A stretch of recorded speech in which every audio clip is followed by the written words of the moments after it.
Hey everyone, welcome back to 3D6 Down the Line. This is episode 86 of our Halls of Arden Vul Megadungeon crawl, Halls of Arden Vul by Richard Barton. We're using a heavily modified house-ruled version of Old School Essentials by Gavin Norman, otherwise known as Necrotic Gnome. My name is John. I am the referee for the evening. Normally we would have Mike, but he is dead to us tonight. But going around the horn, we have... I'm David, and I'm playing Upior, the 5th level magic user. And hi, everybody. I'm Matt. I'm playing Wolfhard Cheek, level 5 fighter, and just wanting you to know I'm here for you. Hi, everybody. I'm Ted. Tonight I'll be playing Mortis J. Gobliono, 7th level goblin, and 100% genuine goblin.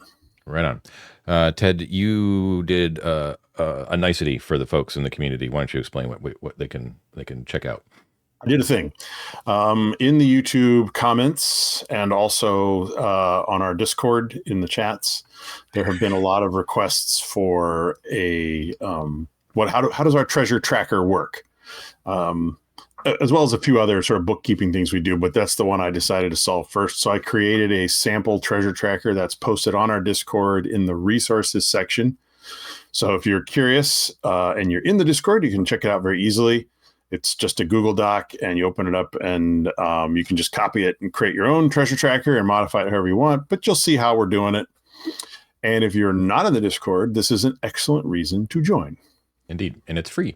If you join the Patreon, you get access to some of the more exclusive channels, but the ones that are available to you free are well worth it, and lots of fun discussion there. So go check that out, and go check out In Resources, Ted's cool thing.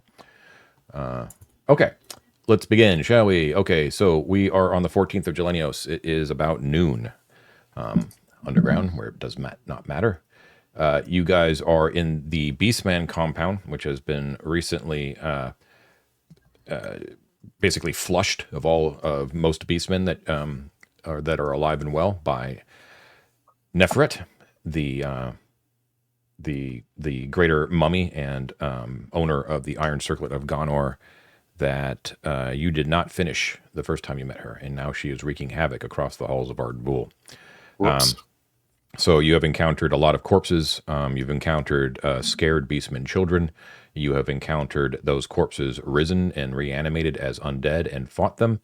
And on the body of poor Count Scleros, the leader and commander of the beastmen, right underneath Mother, who was also missing. You found an interesting ring, a ring of the stalker, which allowed Upior, was it Upior who summoned it? Yeah. Summoned an invisible stalker, and then immediately said, go find and kill Neferet, and the invisible stalker took off. What's really cool is that the Iron Circlet of Gonor, also worn by Upior, allows the wearer to see invisible, so Upior was actually able to see the invisible stalker, and or was very smartly ran after them because it figured they would beeline right to Neferet's location. However, it being a dungeon, there are dangers and obstructions and things like that. So running into a big pile of undead, and then further running out of that chamber where the undead where you went into a corridor that sort of zigzagged back and forth quickly around corners, and therefore the invisible stalker was lost. For the knots anyways. So we have the three of you, Sam, Elizabeth, and Trefco, the giant four-armed baboon, are with you as well. Just checking on the status, Upior is currently wearing the Iron Circlet, is that correct? And is Mort wearing the Death Mask of Toristus? Yes. Okay. You guys noted last week that Upior was still wearing the Iron Circlet when they popped back out into the Great Hall briefly, and a scouting party of goblins were kind of relayed that the king was on his way, and basically relaying the news. But it's definitely probable that they did take note that Upior was wearing a giant crown. Whether or not those lowly goblin scouts understood what that crown was is a different matter. He didn't stop to ask. But anyways, you circled back around back into the compound. Now, this hallway, you may remember at the end of last episode, it's actually kind of a complicated keyed entry here that I had to actually pause for a moment last session to kind of get the gist of it. And I have even more info for you because I did convey this last time, but I actually have visual stuff for you. So the first thing, let's pop over to Miro real quick. Okay. So you are in this hallway right here. Okay.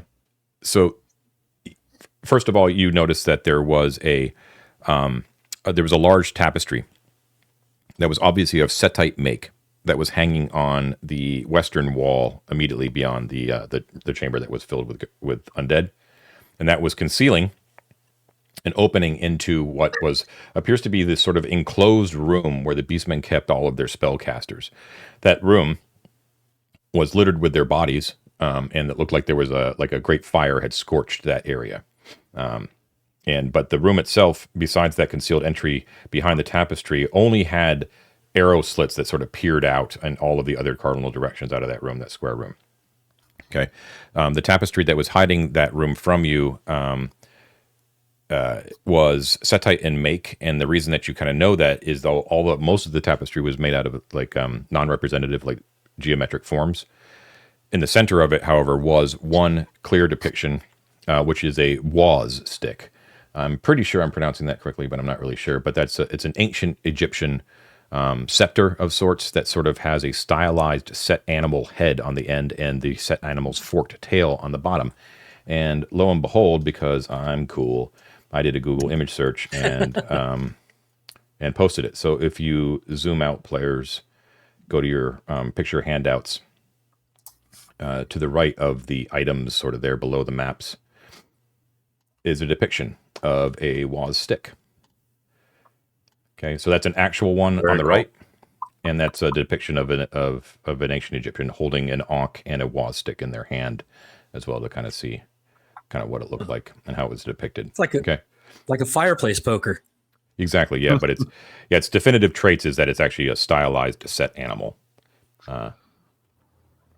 In a staff shape. Okay, so that's what's depicted on the tapestry, surrounded by all these sort of geometric, almost like early Muslim art, sort of. When you say depicted, so woven into it, not correct. Like something attached to it or embroidered. That's correct. Yeah, it's raised in any way. It's flat as everything else is. Yeah, right? It's just embroidered in there. Yeah. Yeah. Okay, so in addition, let's see, there were some maps on pieces of hide, which have been stretched along the northern and western walls in this area as well. Oh, in that room or in the hallway? In the hallway. Yeah. Okay. I mentioned this, but I just said it kind of briefly. So This is, can you guys see my finger, my pointer? Yep. Okay, so like on this wall right here, okay, and on this wall right here, there are these maps they're sort of hanging, right, and they're on like goblin and human hide stretched out. And yeah, it's pretty gross. When you take a look at the maps, though, I kind of glossed over this because I didn't have them ready to go. You recognize at least enough of both maps where you're like, oh, I think I know what this is, and you realize that it's actually showing you more information than you have. So it's pretty cool. And there is some writing on the maps as well. I was just using a photo editing thing, so it's not going to look like writing, but just picture scratched beastmen hand penmanship, whatever that might look like. So give me a second here, and I'll bring those up. So the first one that you see appears to be the level that you're on. And it's uploading. Give it a moment. There it is. Oh, look at that. Oh my God. Yeah. So you can obviously see that this is the debouche level, and there is some writing on there. Oh. They're ignorant of much, but they also have many things. Okay. So they have they knew about us. General thing that they said where goblin territory is, so you can tell automatically that this is relatively recent because they have not noted it as halfling territory. In fact, where it says goblin territory, and AV Club frequently here, are they protected by the king? you can see that was hastily scribbled over what looked to be like writing that was previously there. Okay. There's the Great Chasm. They note up in the northwest. Undead stalk the crypts beyond. They note by the cephalopod room the presence of the cephalopod. Floaters do not enter these areas. Beyond the door to the west in the Great Hall, Great Dread beyond. Obviously referencing the fear thing that's beyond that door that you guys have seen. Down on the bottom there, the fungal caverns. It says Taltos knows the paths. The name Taltos should ring a bell. Mm-hmm. Isn't he the head of the LRCP? He is, yeah. Yeah. And then in the staircase, past the barricade of the south of the Great Hall, it says Great Hall upper reaches. Where the ibises? Beware the ibises. Oh, okay. Okay. In addition, so you can see these are the sort of the areas that they apparently are familiar with. So you guys have seen a lot more, but however, they do have a fully mapped out Beastman compound there as well, which you can use for your reference as well. Okay. Amazing. In addition, there is a whole nother map. This one, when you see the particular places that you recognize, it sends a shiver of remembered dread down your spine as it shows the long stare. So this map is basically labeled like the Forum of Set is sort of like what they call it, but they also do call out the exact forum, which is this apparently oblong pill-shaped forum up in the north, the Forum of Set. They note on the staircases that is leading down from the north, only Setites use these stairs. Right? On the right, on the eastern side, is the long stair. Don't use, beware slavers. You guys should recognize some of those sequences of stairs there. On the eastern side, Setites patrol heavily here. What are they guarding? Referring to the staircase to the north and the east. The eastern passageway leads down to the arena, they note. Strange pillar is referencing the blue pillar. Avoid if possible. And then down in the southwest here, they say tunnels lead south from here to the cliff face entrance. And they note here too, as if everyone should sort of know what it is. They note a bridge here, and they call it the Red Bridge. Wow. Okay, That's huge. Okay. John, are these? How well are these attached to the walls? Are these, as we're rushing by, can we just like yoink and take these? Yeah, you certainly can. Yeah, they're a slot each because they're quite big. But if you roll them up, they'd be like one slot. Okay. Can we roll up? Yoink and take them. He can put them in his sack. Yeah, I would say actually, if you roll them both up together, you could be like a single wrap. They would be one slot. Okay. Let's do it. All right. Let's give him to Trefco, and then I can copy him into our maps later. Okay. So that's amazing. That's a treasure right there. Yeah, it's pretty cool. Pretty useful information. Good intel. And that's what you kind of been staring at in the week in between the sessions here. So you are like barreling through here. Like you're literally just out of breath from sort of running away from those undead that were in the square chamber to the south of Scleros. And you have just lost sight of the invisible stalker. So who went around the corner. What would you like to do? I think we keep going the way that we were going. We're trying to keep him within just the edge of eyesight, right? Just to clarify, John, I know when we first got the circlet, we discussed that it was less probable that it would be recognized from a distance, and only if you were like up close that it would be obvious. Is that the case? Depends on how you're hiding yourself. Fair. So, like, I have a cloak, for instance. If I pull the hood on my cloak up over the circlet, it's obviously not going to obfuscate the circlet entirely, right? Yeah, it'll help. But someone from a distance wouldn't immediately be like, "That's the fucking circlet," right? No. Okay. Guys, two things to keep in mind. True Scene, obviously, we continue with that. Also, dunce that I am, didn't realize that I have an infinite use of Detect Invisible via Oculus. So it is an alternative mechanism of that. I mean, it would function a little differently than True Scene, but you do also have to like wield Oculus for those powers to sort of be in it. I like wield it and ping it. Yeah. But if you want to, just tell me that you have in your hands, because that'll be important for you as a spellcaster to know that you have a two-handed sword in your hand. Yeah. I mean, so do you want to wear it? And like, and if Wolfhard sees you hesitate, he'd say, I think I've got something for this. And he reaches into the bag and he pulls out a big goofy ass turban. Hell yeah. If that's allowable, John, just like a big whoomp. On top of the circle. Why wouldn't a headscarf or a chaperone work, right? Like, that makes sense. Because you'll look more ridiculous in a turban. I mean, of course. It's a yes for me, of course. Yeah, I'll put the turban on. Why not?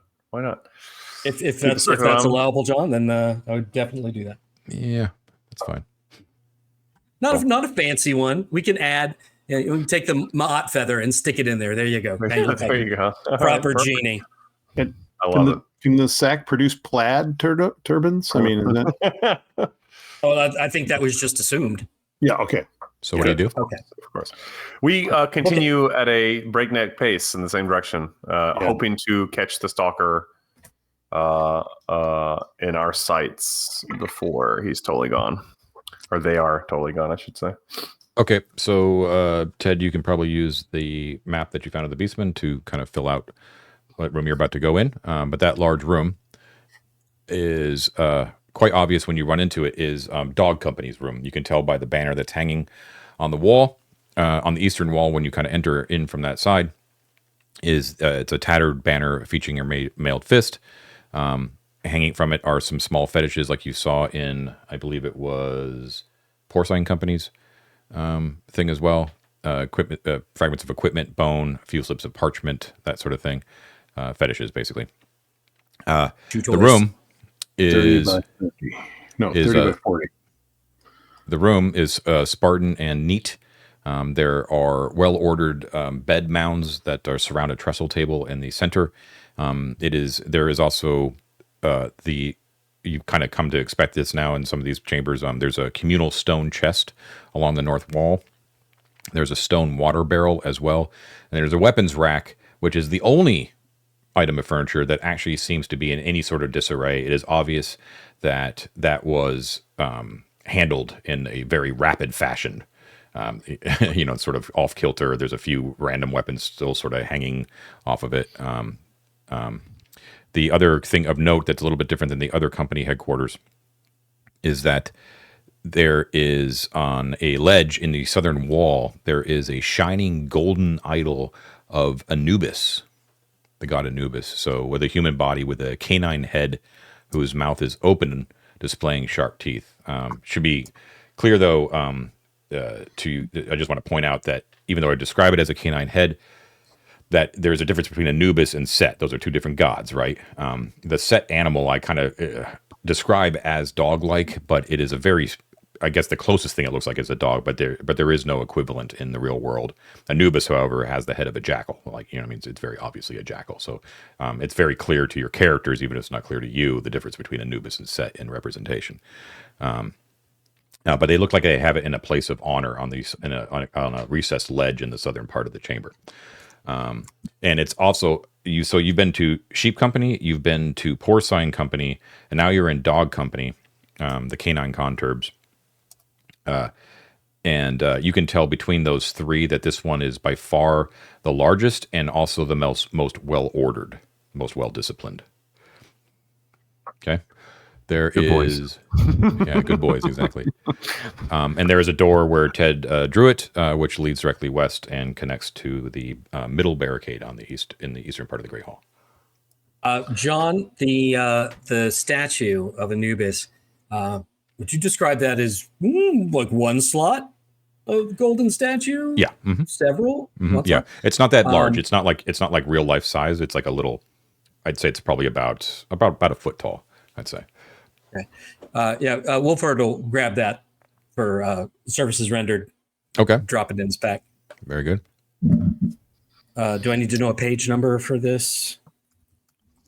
Oh shit! Wow, that's actually I'm going to up that. I just saw the weight. So it actually weighs 90 pounds. Ouch! So that's your whole bag. so one thing that tells I me is am that first of all, feeling pretty strong, it is solid gold for one thing, and it's probably a lot larger. Let's call it 2 feet. So let's call it a 2-slot item. Okay. Looks like it's worth a ton of money, like a ton of money. Toss his water skin to make room for that, and You got a page number, John? Yes, page 205. Okay. Okay. Wolford has it. Okay. Any sight of the stalker at the opposite end of this large room, John? No sign of the stalker. You don't see it. Similar to the other company headquarters on this end of the compound, there is no blood. Doesn't look like any slaughter happened here. However, the western door is open. Okay, I'm gonna dash over there while they're getting the statue, and I'm gonna try to get a beat on this stalker. Okay.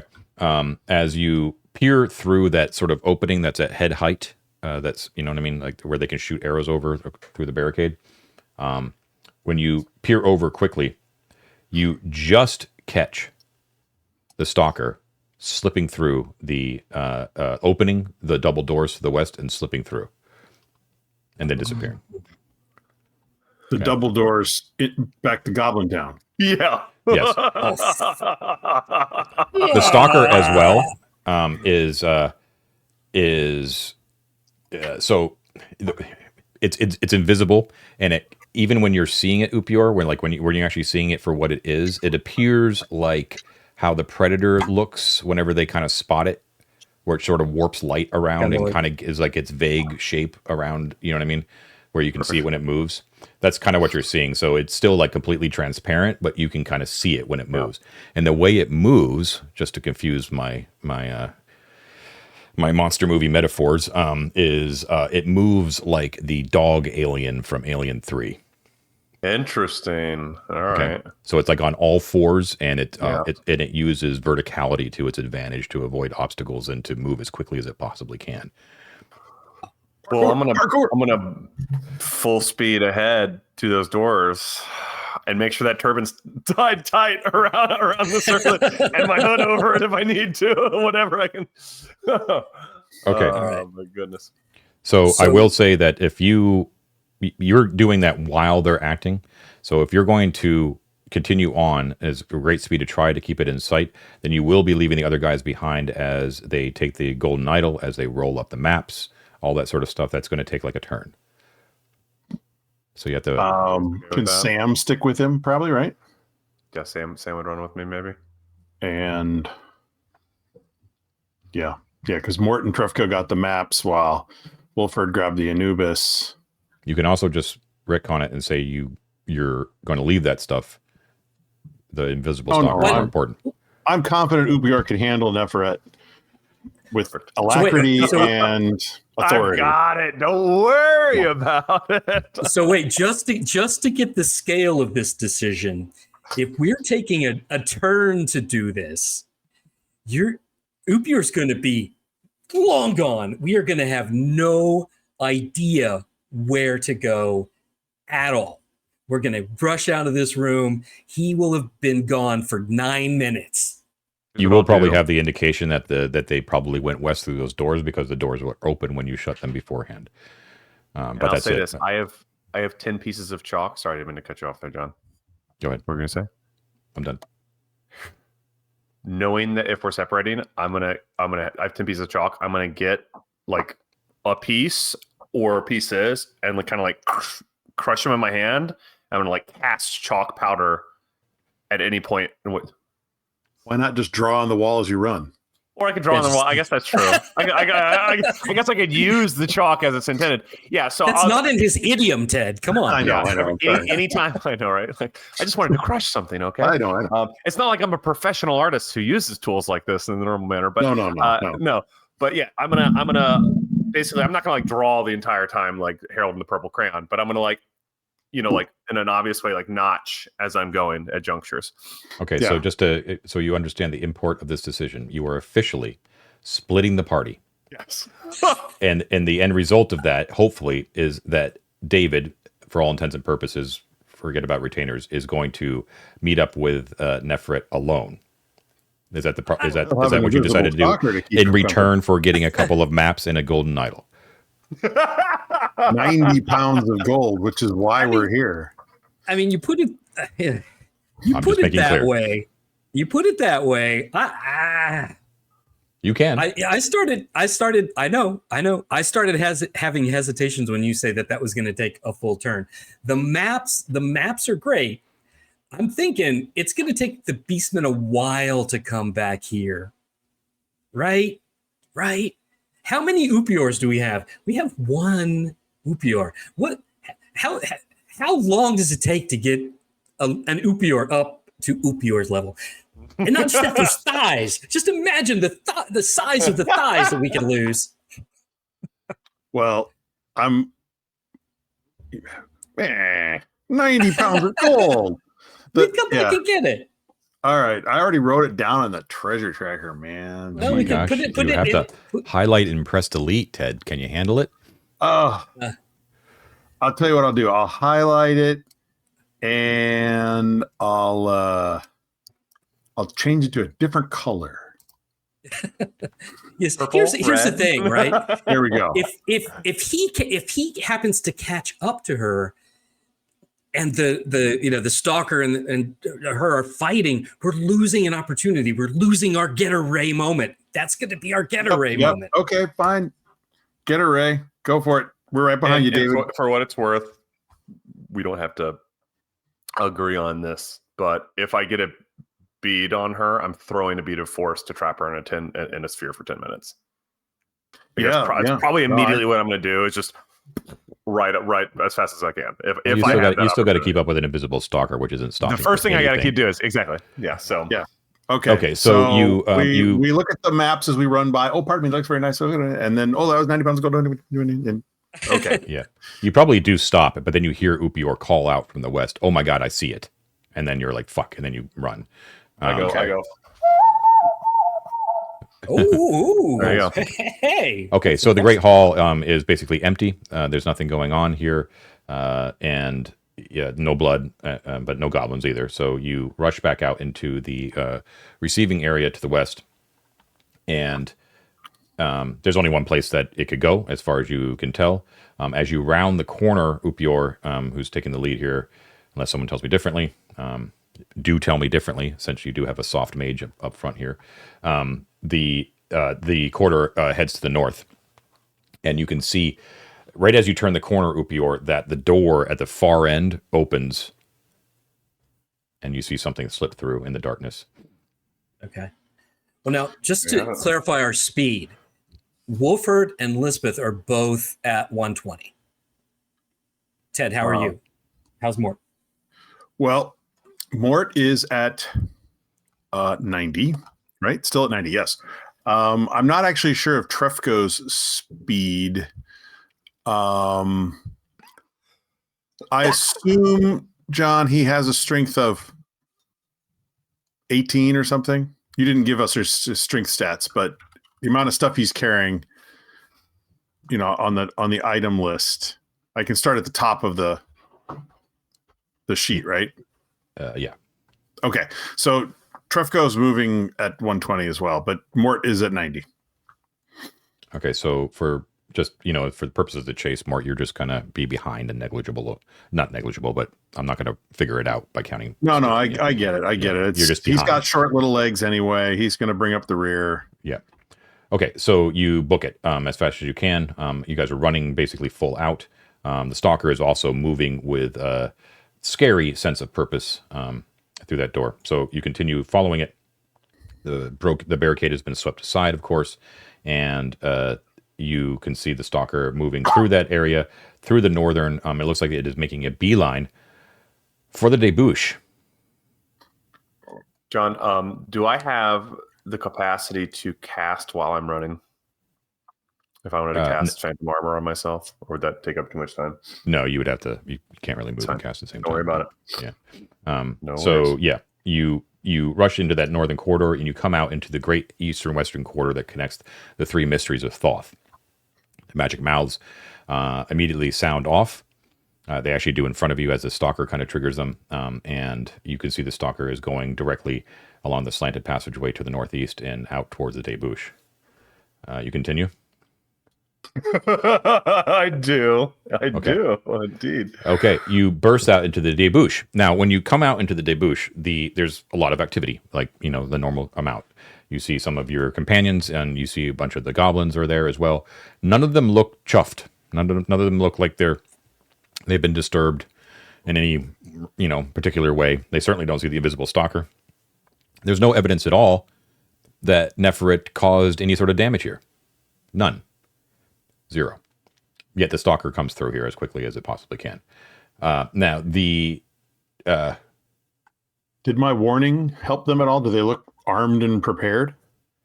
Yes, they look out of sorts just because of like the news and all that kind of stuff. But I'm just saying it doesn't look like anything has happened to them. Right. Anything bad. But yes, they are kind of running around and trying to figure things out. You can see Bottleneck's trying to kind of stave off the chaos, but everyone's sort of scrambling around and asking questions. They see you come in, which kind of furthers the chaos because you guys are running. You come in at a full tilt, like running. And Bottleneck calls out, and he's like, wait, where are you going? What's going on? We heard news from the Beastman compound. Are you running for something?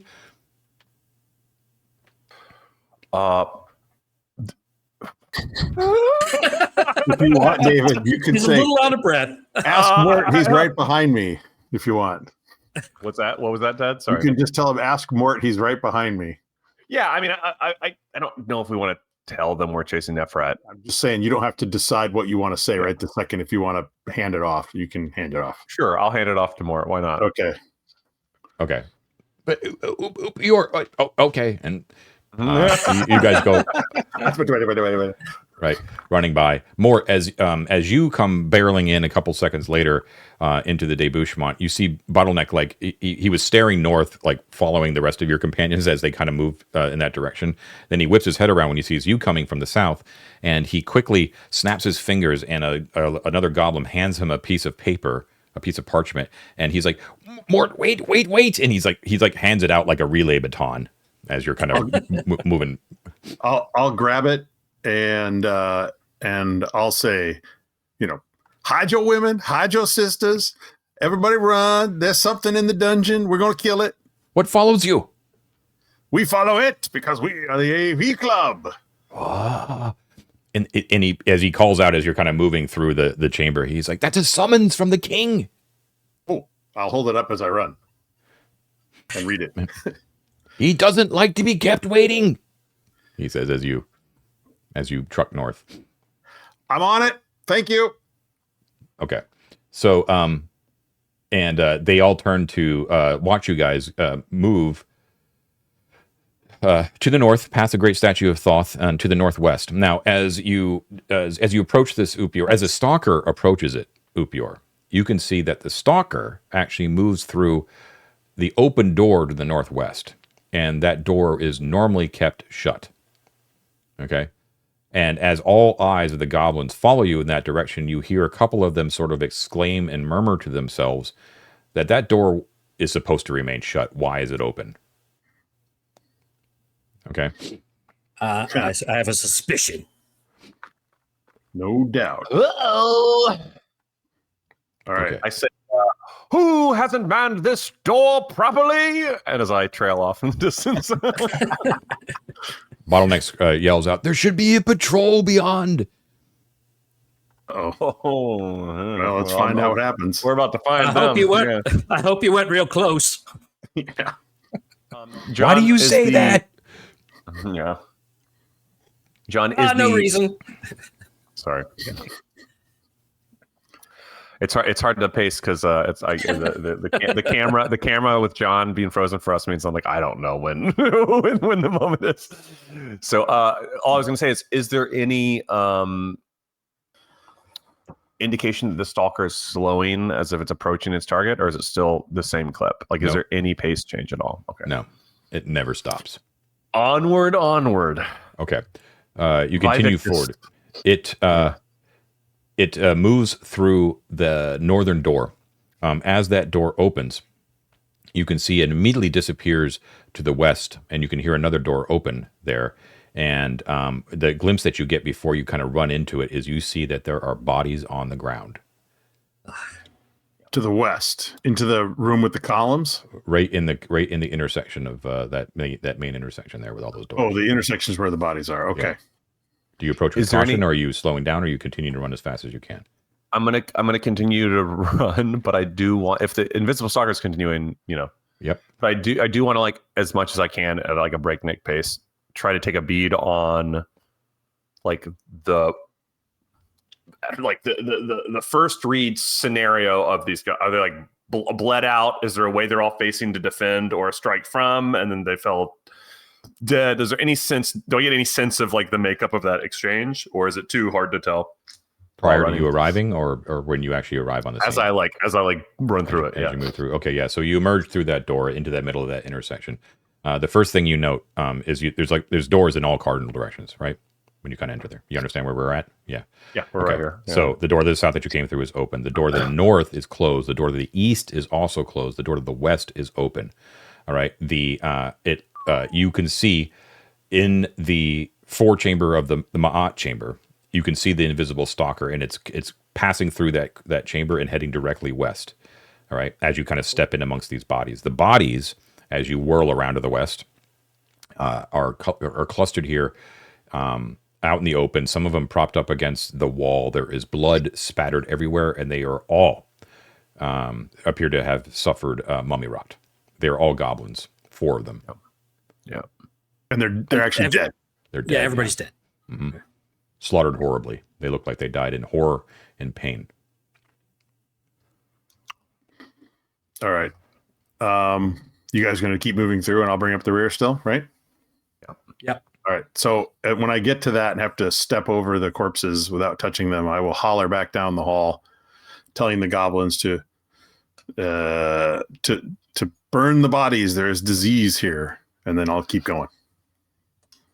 Okay, you hear like wails of consternation and dismay as that news is relayed back to them. Okay, so you bolt west, heedless of the fact that this is uncharted territory that you've never entered. You are moving at 3 times your movement rate. Is that still the case? I get out my map and my ink, and I'm trying to run. So here's the deal. Because you are running at full pace, you cannot map. Okay. But thankfully, you just found a map, and because it's still available for you to sort of see, you can kind of figure out at least a little bit what is beyond. So as you barrel through the western archway of this room, which was the Hall of Judges, had the 4 massive pillars with the 4 gods atop of them. You find yourself in a long hallway that goes out, that continues to the west. On the southern wall of that hallway, there is a series of 4 pillars that actually demarcates what appears to be a hemispherical chamber that heads to the south. Looking in there, though, you're not able to kind of get a bead in what's beyond there because you're moving too quickly and is not lit. But the chamber ends up opening up. The corridor ends up opening up on the western end into a circular chamber that is at 3 of the cardinal directions, north, west, and south, all have portcullises. Okay, and the southern portcullis is raised. All right, in the center of the room, there is. Let's see, where is it? There's a low dais on the center of the room, which out of the center of that dais there protrude 3 iron levers. Okay, and all of them, 2 out of the 3 are actually in the down position. 1 is actually in the up position. Okay. As you follow the invisible stalker, Upior, you can see that the stalker immediately, once it enters this circular chamber, heads right through the open portcullis to the south. Okay. John, just real quickly, as we've been running through here, we passed the area where we got those Ma'at feathers. Yeah. As they're running, Wolford's going to make sure that his Ma'at feather is visible in his gear. Okay. Right, so it's out and visible. Well, it's interesting that you say that, Wolford. Very fortuitous indeed, because the other thing that you immediately notice when you enter the circular chamber, after you kind of pick up that the stalker went south, Upior, is that you see movement beyond the portcullis gates on the west and the north. And then when you kind of focus clearly as you all kind of barrel into the chamber, you see that movement is actually clawing and grasping withered, pale hands with yellowed nails. And you hear moans and cries of despair as they reach out through the gates. And every once in a while, the faces of the dead sort of press up against the bars. Ancient Arcontian dead. More skeleton than zombie, really, moaning for your blood and your brains. However, when Wolford, you follow quickly behind Upior into the room with your Ma'at feather displayed prominently. They shriek in alarm, and they back away into the darkness. Okay. And all you see are little pinpricks of yellow light from their eyes in the darkness. Well done. As they watch you. We should probably all do the same. put that in my my hat. Well, you have it in your hat already. Remember? It's my hat. Yeah, that's true. We did say we put the Mott feather in the turban before. So technically, thanks to Matt's very smart thinking as always. I should note too that I can't pinpoint the exact examples, but you have in episodes past you have noted to me that your Ma'at feathers were present and displayed when you were in front of undead, and it had no effect on that undead. Yeah, I remember this. This is what I was just scratching my head over right now. These guys are special. Yeah. But not hesitating, kind of your heart quickens a little bit as you kind of notice the undead, but then they kind of shrink back from the feather. You hurtle yourself southwards, following the invisible stalker, and it goes down for about 20 feet of a corridor before it hooks to the west, and it goes up a staircase. Oh, long staircase that goes up. Yep, and up. She's going to the library, boys. Just straight up? No, there are switchbacks. Yeah. Oh, okay. She's going for the library. Yep. So continue up. Definitely went the hard way. Do we want to? The other ring of friendly defense is on Lisbeth, right?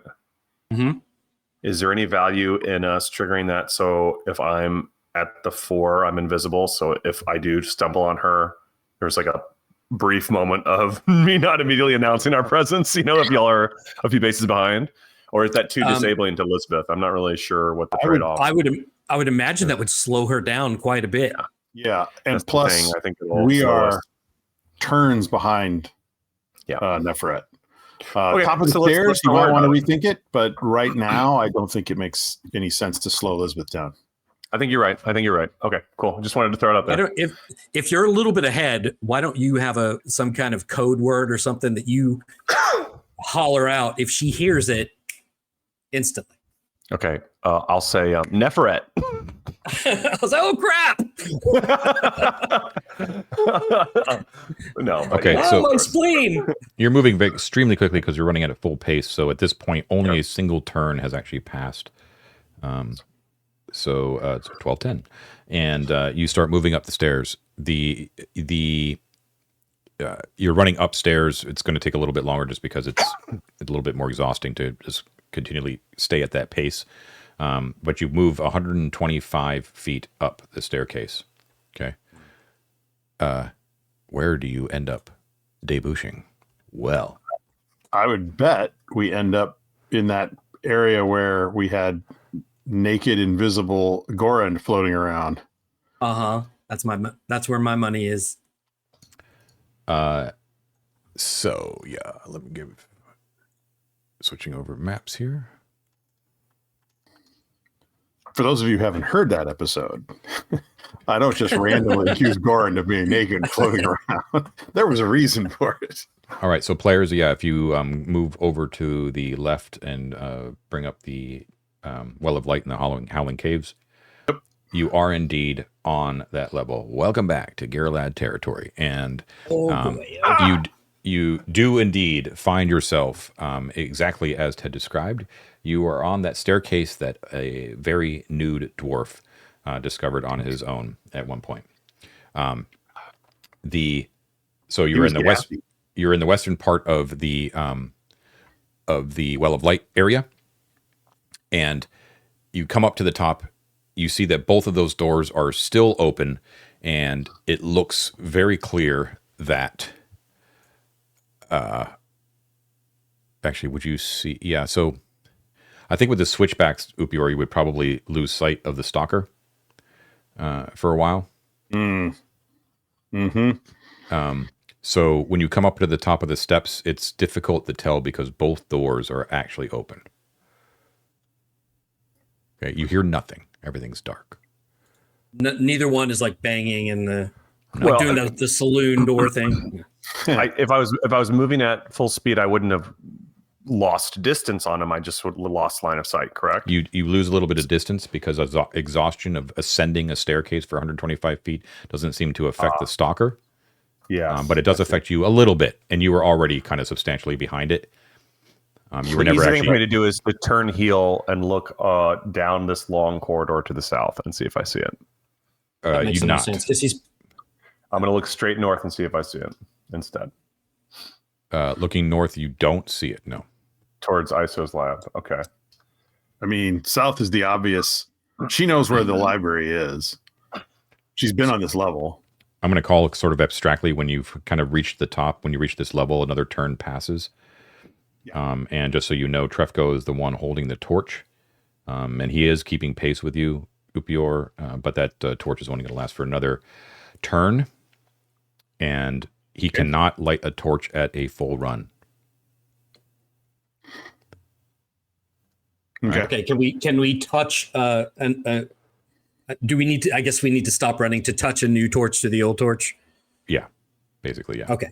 It doesn't take a turn to relight a torch, but I'm just saying, like, you will lose distance if you do anything that other than full run. This is the problem. Yeah, but you guys need the light. You need the light. So you know where she's going. She's going to the library. The invisible stalker's going to mess her up. She could be going to the God phone for all we know. I mean, I agree that it's likely that the library is where she's going, but what if she's going to the God phone? She goes through those portals, no one can access her there. It's incredibly safe. You know what I mean? Like, if that's where she's camping out, interesting. She's pretty confident that no one would ever be able to find her there. And she's one of the few people who would know that it exists. Now, I think the library is also a very obvious place to go, but that's my point. Yeah. I don't know.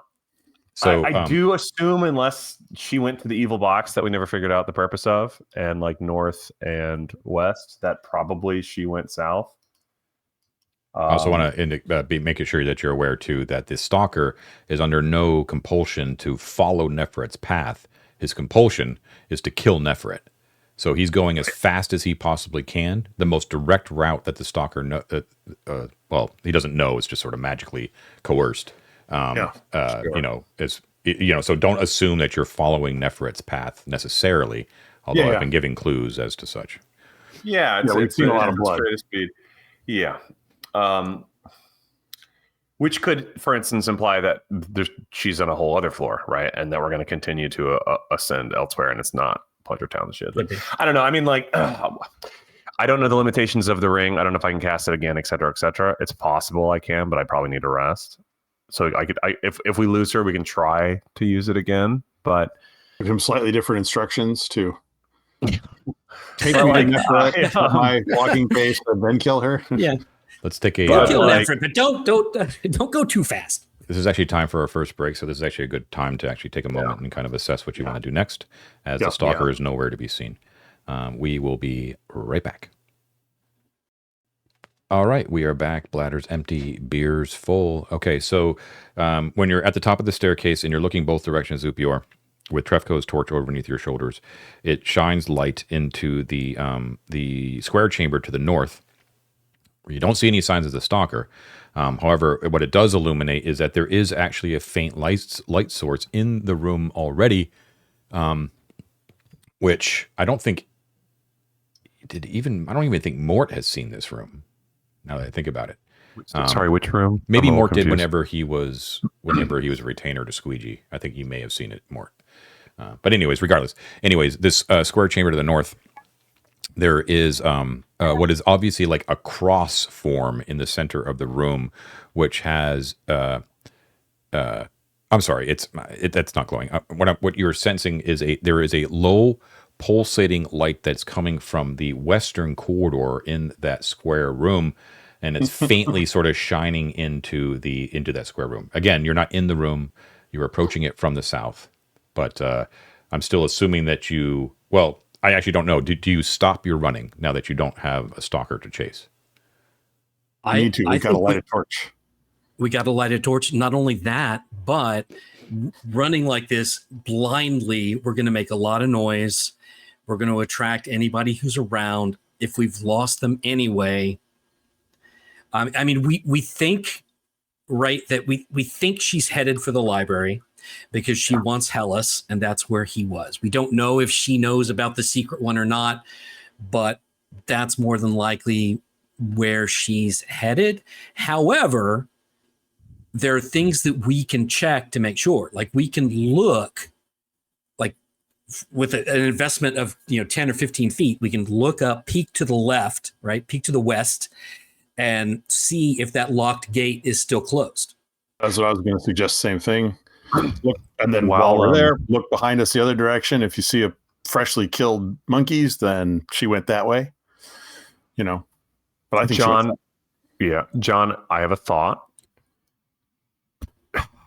Obviously not like with total precision, but having a concept, having watched this and kind of lost distance on this stalker, and being a highly intelligent, muscly wizard, I would probably have an approximate guess as to how far away from me spatially this thing was, whether I knew where it had gone. I mentioned that because I have clairvoyance. And with the circlet and true seeing, I could use clairvoyance to try to do a little bit of guesswork and maybe spot it while y'all are trying to light a torch. You have to put clairvoyance at a location.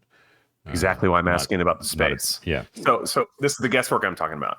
So I would vaguely know maybe he's 100 feet ahead of me at this point, and then I would cast clairvoyance in what I'm guessing maybe would be that 100 feet in whatever direction I'm thinking. That's what I'm getting at here. Yeah, that's about right.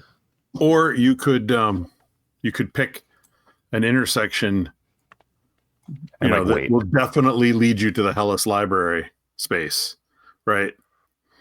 And just wait for him to cross that point. Yeah, and then we know where he is. What I was thinking about doing is doing first the juncture here to the south. Yeah, that's a good one. Right. And then if any movement, happens, we will know if they go east or west. Yeah. East or west. And then that immediately changes our decision making, right? Yeah. If I see nothing, then we can maybe make a safe assumption that they went north instead. Right. For all we know, they went to the caverns, right? Who knows, right? Like, I think the library is likely, but maybe what I'll start with is this juncture right here. That's a good start. I like it. And just ping it, unless you disagree with that. No, I was going to say, I think that's fine. Another thing, if that works or it doesn't work, if it doesn't work, we can also we know it's super fast. We can estimate about how long it would take for him to get to the library. Mm-hmm. Count it off. Exactly. Right. Yeah. And listen, do clear audience, because you can do that. Mm-hmm. I don't know if there's separate pools. You can listen down there and hear if there's sound of a fight. 3 each per day, I think, is what I had written down from our notes. So I can ping it a few times. I can ping each, right? Yeah. Now, I don't think the stalker will make noise, but if they're fighting, I bet that's true. That's true. She'd probably say "ow." Yeah, that's very true. All right, why don't I just start with this juncture, John? The three-way intersection that goes from east to west and north. That might, and my cursor's on it. So you stop where you're at the top of the stairs. You do not enter the chamber, the square chamber. Is that correct? Right. I'm not entering the square chamber now. Okay. And so you're like, and you tell your friends you're going to use the iron circlet. And I'm so, basically using the he iron does circlet that. right here where our indication is while they light a torch. I'm going to iron circlet read this intersection. And then we relight the torch or a new torch while he's doing that. Exactly. Okay, so you still have a turn for the torch. You have one turn left. And we only you can relight it now if you want. Why don't I ping it? And if we see it, we'll keep running. Yeah, I think we it's gotta best to just light another torch. Okay, so Well, the first well, thing we're you doing- notice, What? What did you want to say, Matt? I was just going to be simultaneously, while you're doing that, Wolford will just peek around the corner to the west and look and see if that gate is open or closed. Okay. But I got to go tuck in that kid. So I'll find out how that all works out when I come back in a minute. Okay. Okay. Okay. First thing you notice, Upior, is that it becomes quite evident that when you attempt to focus your mind and channel the powers of the iron circlet, that it will not work when it is covered. Okay. Well, Oh, then I'll pull off the turban and I'll use it. Sure. I Okay, mean, it's fine. cool. It becomes evident, this is a new piece of information, that the circlet seems to, in order for it to be fully, in use of its powers, it requires you to bear it. You know what I mean? Like it's a symbol of authority, and that authority Makes can perfect only sense. be exhibited if it's shown, right? Makes and perfect sense. Yeah. and it makes you makes you feel very small as the pressure increases on your forehead, as if the iron circlet knows that you are no ruler yet. Give me time. Yeah. Okay, so but regardless, you once you rip off the turban and focus the might of the iron circlet, you're only using clairvoyance. Is that correct? Only clairvoyance, right? Yes. This is your second use of clairvoyance today with the iron circlet, and you focus it on that intersection that you know very well from your past excursions here. Your eyesight blanks out and then awakens again into that intersection. On either side, multiple mirrors. You are nowhere in sight in any of those mirrors. There is no blood, and everything seems to be quiet and dark. interesting. No sign of the stalker. Well, you can't actually No hear. light? You can't actually see anything, so it's dark, basically. Rats. And Shit, you can't move that. I misunderstood how it worked. Well, I mean, there's light coming from the room, the number 4 to the west. Yep. So I would see the stalker if it were over there, correct? Yeah, you don't see the stalker there. Do you see any shadows or movement of any kind No. in the light? No. Rats. That's a good plan. You could burn the third one on another intersection, or we could just, Well, it took you all of like 5 seconds. Scare Like Lazarus. you kind of pop into existence and you kind of do like a 360, and you look in all 3 directions that you could possibly go, and you see like no indication of anything. Like any no movement near the well of light, like any shadows near the well of light that I see down that hallway in that second. habitat. you should see light. You see, yeah, you I can would see see light down there. you can definitely see the beam of light, and it's basically as strong as it gets because it's basically right around noon. Okay. Do I see the stalker and any adjacency to it? No. Okay. Did it not go south? How long do you wait? How long do you watch? I actually don't know the. I got to read. Sorry. What's the max duration on clairvoyance? Gotta write that shit down if you're round gonna a bear the level. iron circlet. So it's 5. It's 5. Well, I didn't mean to be the guy with the circlet. I was just the person of the moment. So I have With 5 great rounds power to do that. What is it? Yeah, I have 5 rounds to do that. So why don't I? You're spending a turn lighting a torch, right, guys? So I'm thought going we to were spend just- I thought we were all just 5 touching. rounds. It doesn't take a turn to light a torch. I was just saying there is one turn left on the existing torch. I misunderstood. Okay, Yeah. that's what I thought, but I was like, all right, well, it's a slow torch. More to the point is the time that Matt takes to go look around the corner to the west down that hallway.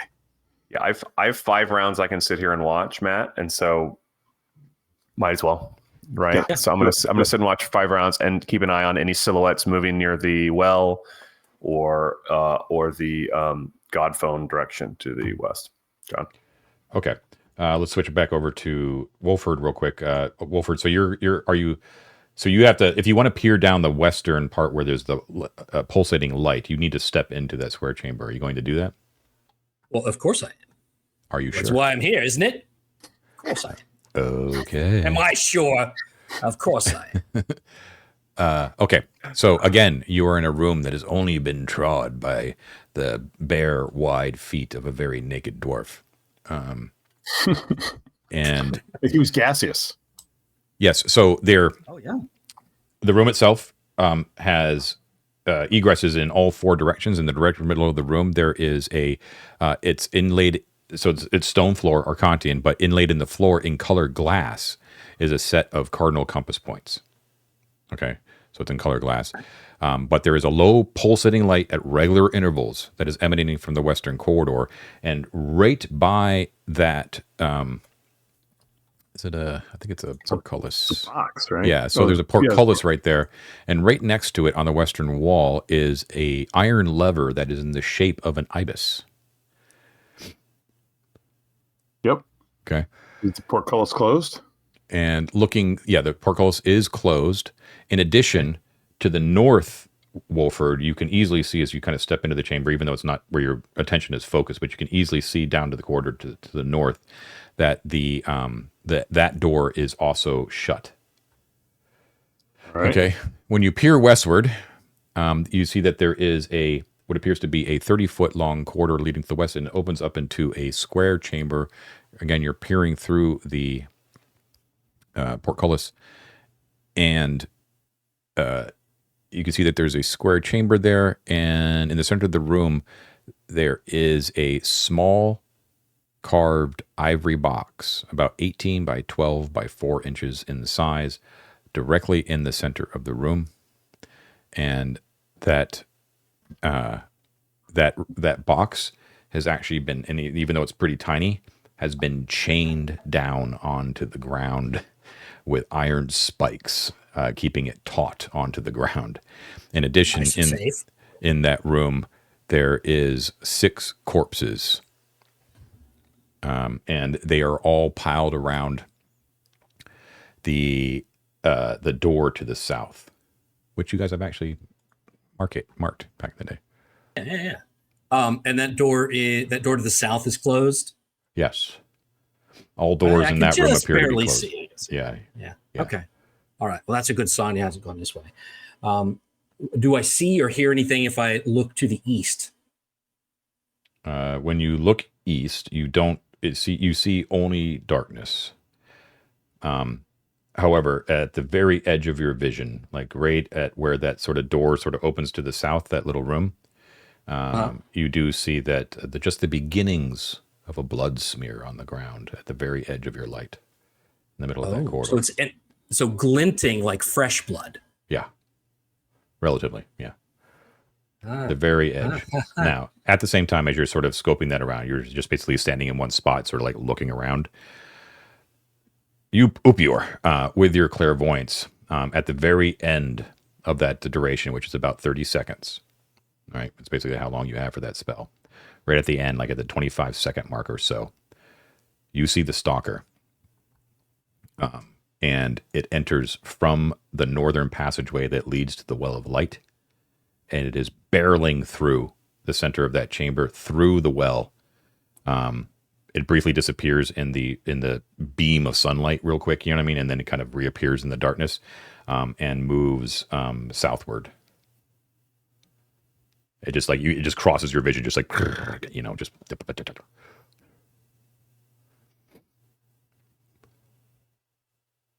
I can't hear you, David. Are you?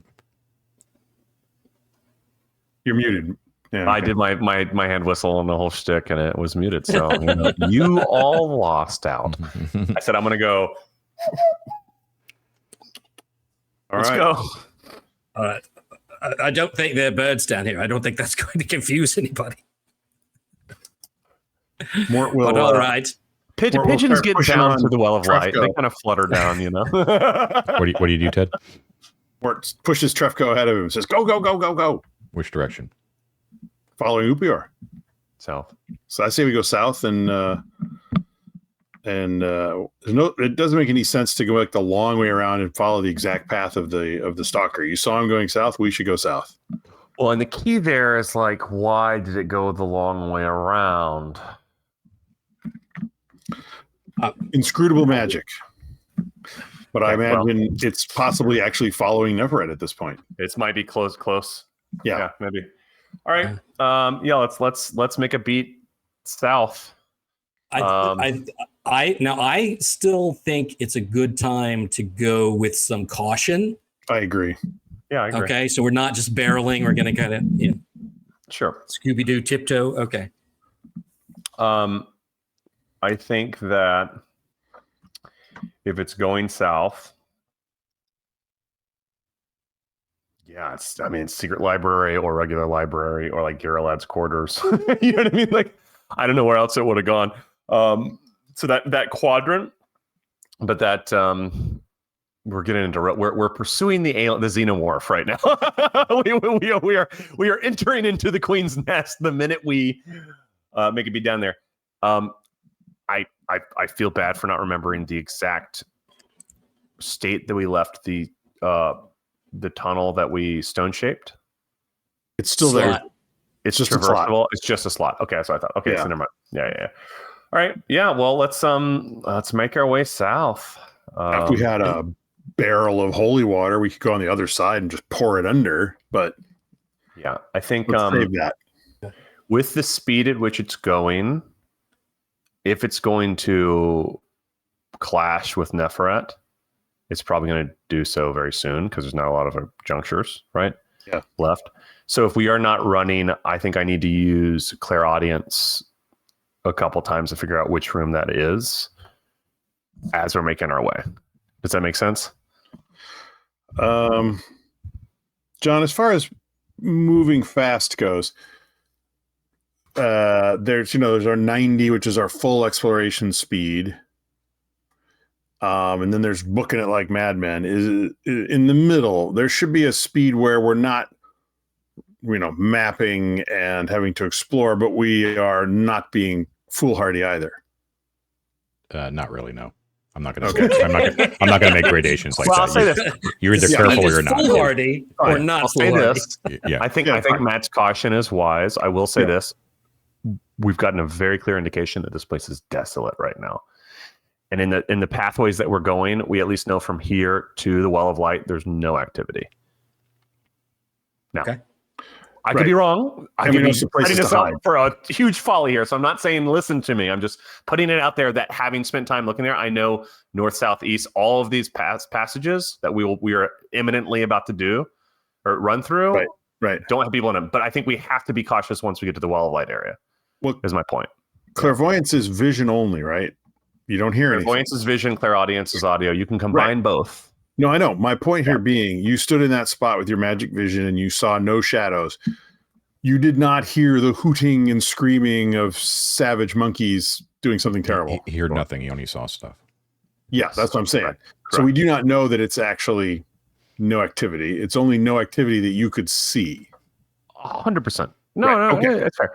That's fair. My point is, if we're nervous about when we should start sneaking, if you're trying to find a middle ground, Ted, I think we could semi-safely, famous last words, rush until we get to the Well of Light, like that diamond room. But I could be wrong. I'm just petitioning it out there. If you're thinking about it, what do you guys think? Well, what's our end game? Are we hoping to get into the room when this is happening, or do we want the stalker to have his day, right? Like, take your time, buddy, and then mop up. Because if that's the case, we don't need to rush too much. Sure. No, I agree. I don't know, because I haven't looked at the stat block, if the stalker is a trivial encounter that will last all round before it's gone, and then our sound and our vision and everything else is nullified. So like the reason I'm talking about using clairaudience intermittently is because like we need to catch it when the clash happens.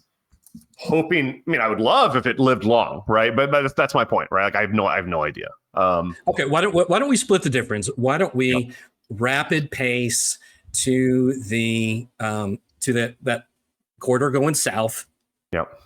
Right, so we can dash down the hallway, take a listen, see if we hear anything. Yeah. Go down to the intersection where you had your spy ball there, and then decide with the information. Sure. Makes sense. Okay, so you book it as fast as you can to the south, and then immediately hauling your ass to the east. As you move down this corridor, you know from the last, I guess only Mort would remember that there were definitely baboons, at least in the chamber to the south, the oblong chamber to the south. But that doesn't seem to be the case now. You guys are running at this point, or being careful? We run the first 100 feet or so. Okay, yeah. So there's no signs here. There doesn't seem to be any sign of blood or any sort of conflict here at all. Also doesn't seem to be clean either. Like there's still obvious evidence of like baboon traffic in the area, but there doesn't seem to be any battle. So you haul ass all the way down to the end of that corridor, and then looking down, a shiver run down your spine, Mort, because you know that you were very close to the area where your master at one point became paste on a wall. As Mort runs by, he'll touch the door and a tear. Indeed, there is still the remnants of blood stains in the quarter itself, where Yonwin was drawn and quartered by Cisco. Trefko, by the way, looks distinctly uncomfortable as he traverses the halls of his old home. And you notice that he is visibly shaken, and he seems to be sort of looking around in all directions on the verge of near panic. But he's still following you. He keeps mumbling under his breath, and you can't quite make out the words that he's saying, except for one that is repeated over and over again, which is Cisco. Seems to be mumbling to himself. As you pat him move on the down, shoulder or hip, I guess, as I am beside him, and I'll say, "Don't worry, old friend. We have got your back." It's not good. Something wrong here. Something bad happened. That's why we're here, Trefko. As you turn the corner right away, first of all, at the same time Trefko points it out, Upior, you actually didn't need him to tell you this because the Iron Circlet picks it up. There is a secret door. Yes, and it is actually the door that apparently Ted drew from way back in the day. It's pointing that says danger door. That was the door that you spotted from a distance that Cisco grabbed Anaximander and dragged him through. Mm-hmm. So that was actually a secret door. Oh, I will make a note of it. Yeah. Okay. Trefko points out, he's like, if you want to move quietly, there's a secret corridor. Moves east, then up north. That's why the stalker went that way. I think the stalker went through there. Yeah. Access that would make sense. So that door, by the way, is shut. For one thing, it just reveals its presence. But he says that it gives access to Trefko chamber. I mean, I'm sorry, Cisco chamber. Actually, let me check my map key. Hold on one sec. Yes, Cisco's chamber. So that means there's a door we don't know about, or a room we don't know about. Yeah, but that's just in passing, right? You continue to move south. Yeah, I think so. At this point, do you slow down to exploration speed? I think so. Okay. This seems wise. All right. At this point, when you move down to exploration speed, a turn goes by. It is now 12:30. That's running really moves you along. Like we started this at noon. It's now 30 minutes later. That's how fast you've moved through here. At that point, the Trefko's torch goes out. Okay, John. I also, because a longer period of time is going to pass now, and I'm worried about. I mean, the stalker is at Neferet if Neferet's here, and still probably so. So I'd like to use clairaudience, my first of three. Just 1 second though, David, just for bookkeeping, real quick. Is another torch lit? Yeah, we lit it back at the door. Mort lit one off of Trefco. Oh, so you did it without expending the last turn then? Correct. Okay. Right. 1, 2, So there's a 1 turn used torch in effect right now. got it. Okay. Sorry, David. Go ahead. What were you saying? No, you're fine. I was going to say, I think if we saw the stalker running through the well of light like a turn ago at this point, then it's almost certainly either in the library thought, the secret library, librarian's quarters, or like Garalad's quarters. I don't think it would be in the kitchen. I could do clairaudience at the juncture, but that sort of assumes some doors are open. It's an option. Or we can make a guess. Do you want to try the library? I can pop it off a few times. I have 3. So you want to just library and quarters right out the gate? Can you see? Hold on. Can you see my? Yeah, I'm with you. That's where I would do it. I could do it right there at that juncture. You'd hear a fight going on in any one of those rooms, I would think. I think so. Okay, so I'm going to ping it right here, John. Okay. And listen. Okay, clairaudience, first of the day. Okay, so you do that. You hear a lot of sounds coming whenever you whenever you pop on clairaudience here. So you first of all you hear the chatter of baboons, of like the normal baboons, the albino baboons, in a state of animal fear and dismay, right? Like you can hear them, you know. In the midst of it, though, you can hear the booming tones of a giant 4-armed baboon as well. This, even though you can't really differentiate between the different 4-armed baboons, you know, you just have the inkling because you've encountered Cisco a number of times that this is not Cisco. Okay. Uh-oh. That's the other one. And Ersko? You can hear. Yeah, I think that's probably it. You just hear like in a little bit more sedated tones, like the low grumble of a single ape that's sort of like speaking in baboon tongue, right, sort of thing, you know, and then like a chatter about like a lot of baboons that are at a twitter, you know. But not the scream of battle. No, you don't hear battle.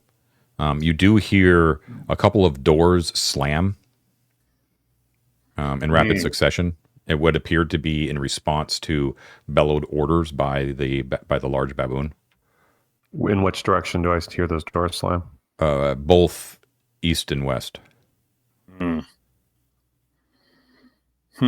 so if Garalad is alive, they're protecting Garalad. If Cisco is taken over for Garalad, they're creating a defensive situation down there. I mean,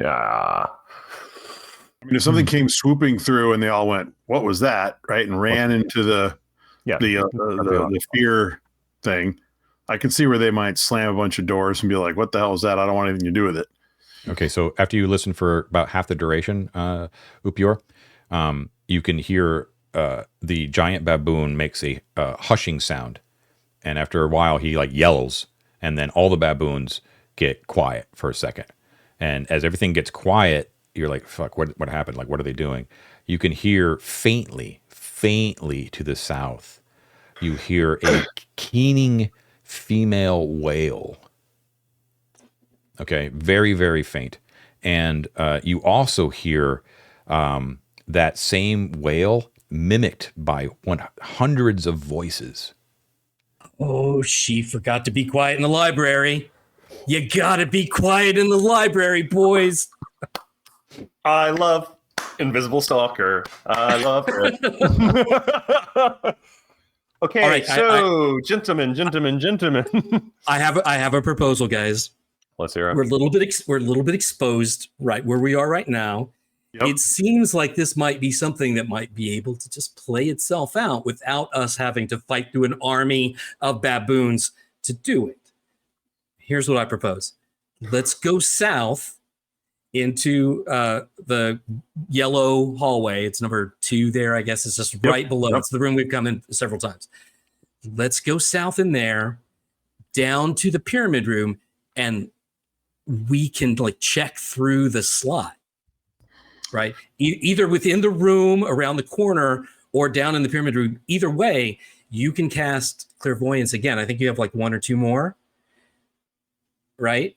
I've 1 clairvoyance left and 2 clairaudiences, but I would point out that she's not in the secret Thoth library, so that slot is not going to give us any information, right? Because she's south in the I don't know if she knows the secret library. She's in the southern library, and all the I'm books just thinking this is a safe place for us to, if we want to, like let things play out. Because otherwise, if we go barreling down there, we got to fight through an army of baboons.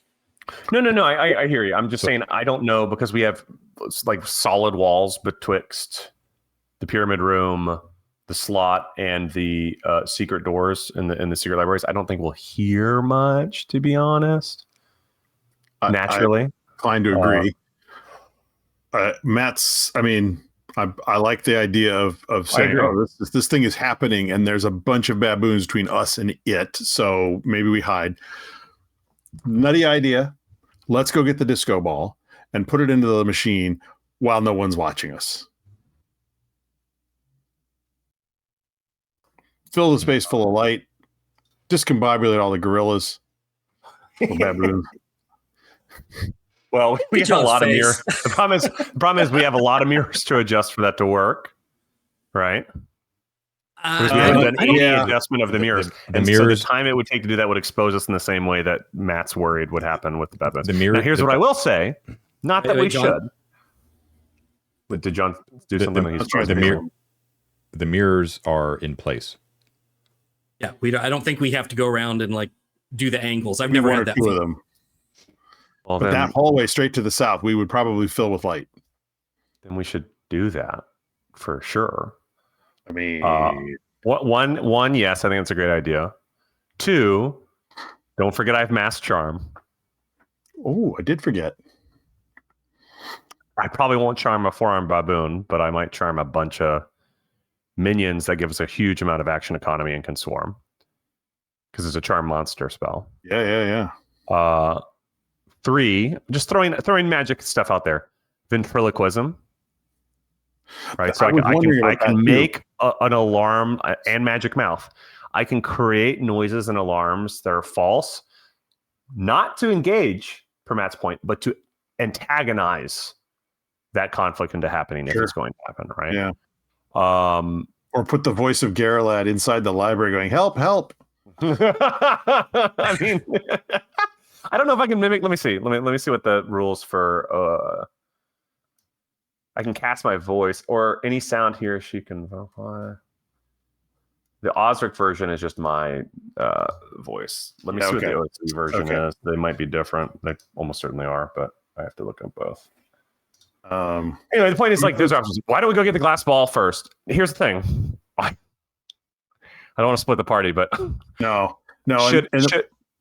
Should one of us, aka me, for instance, be invisible? Now's the time for Elizabeth to go blind while y'all go get that, and I just watch. Invisibly, I just monitor this hallway.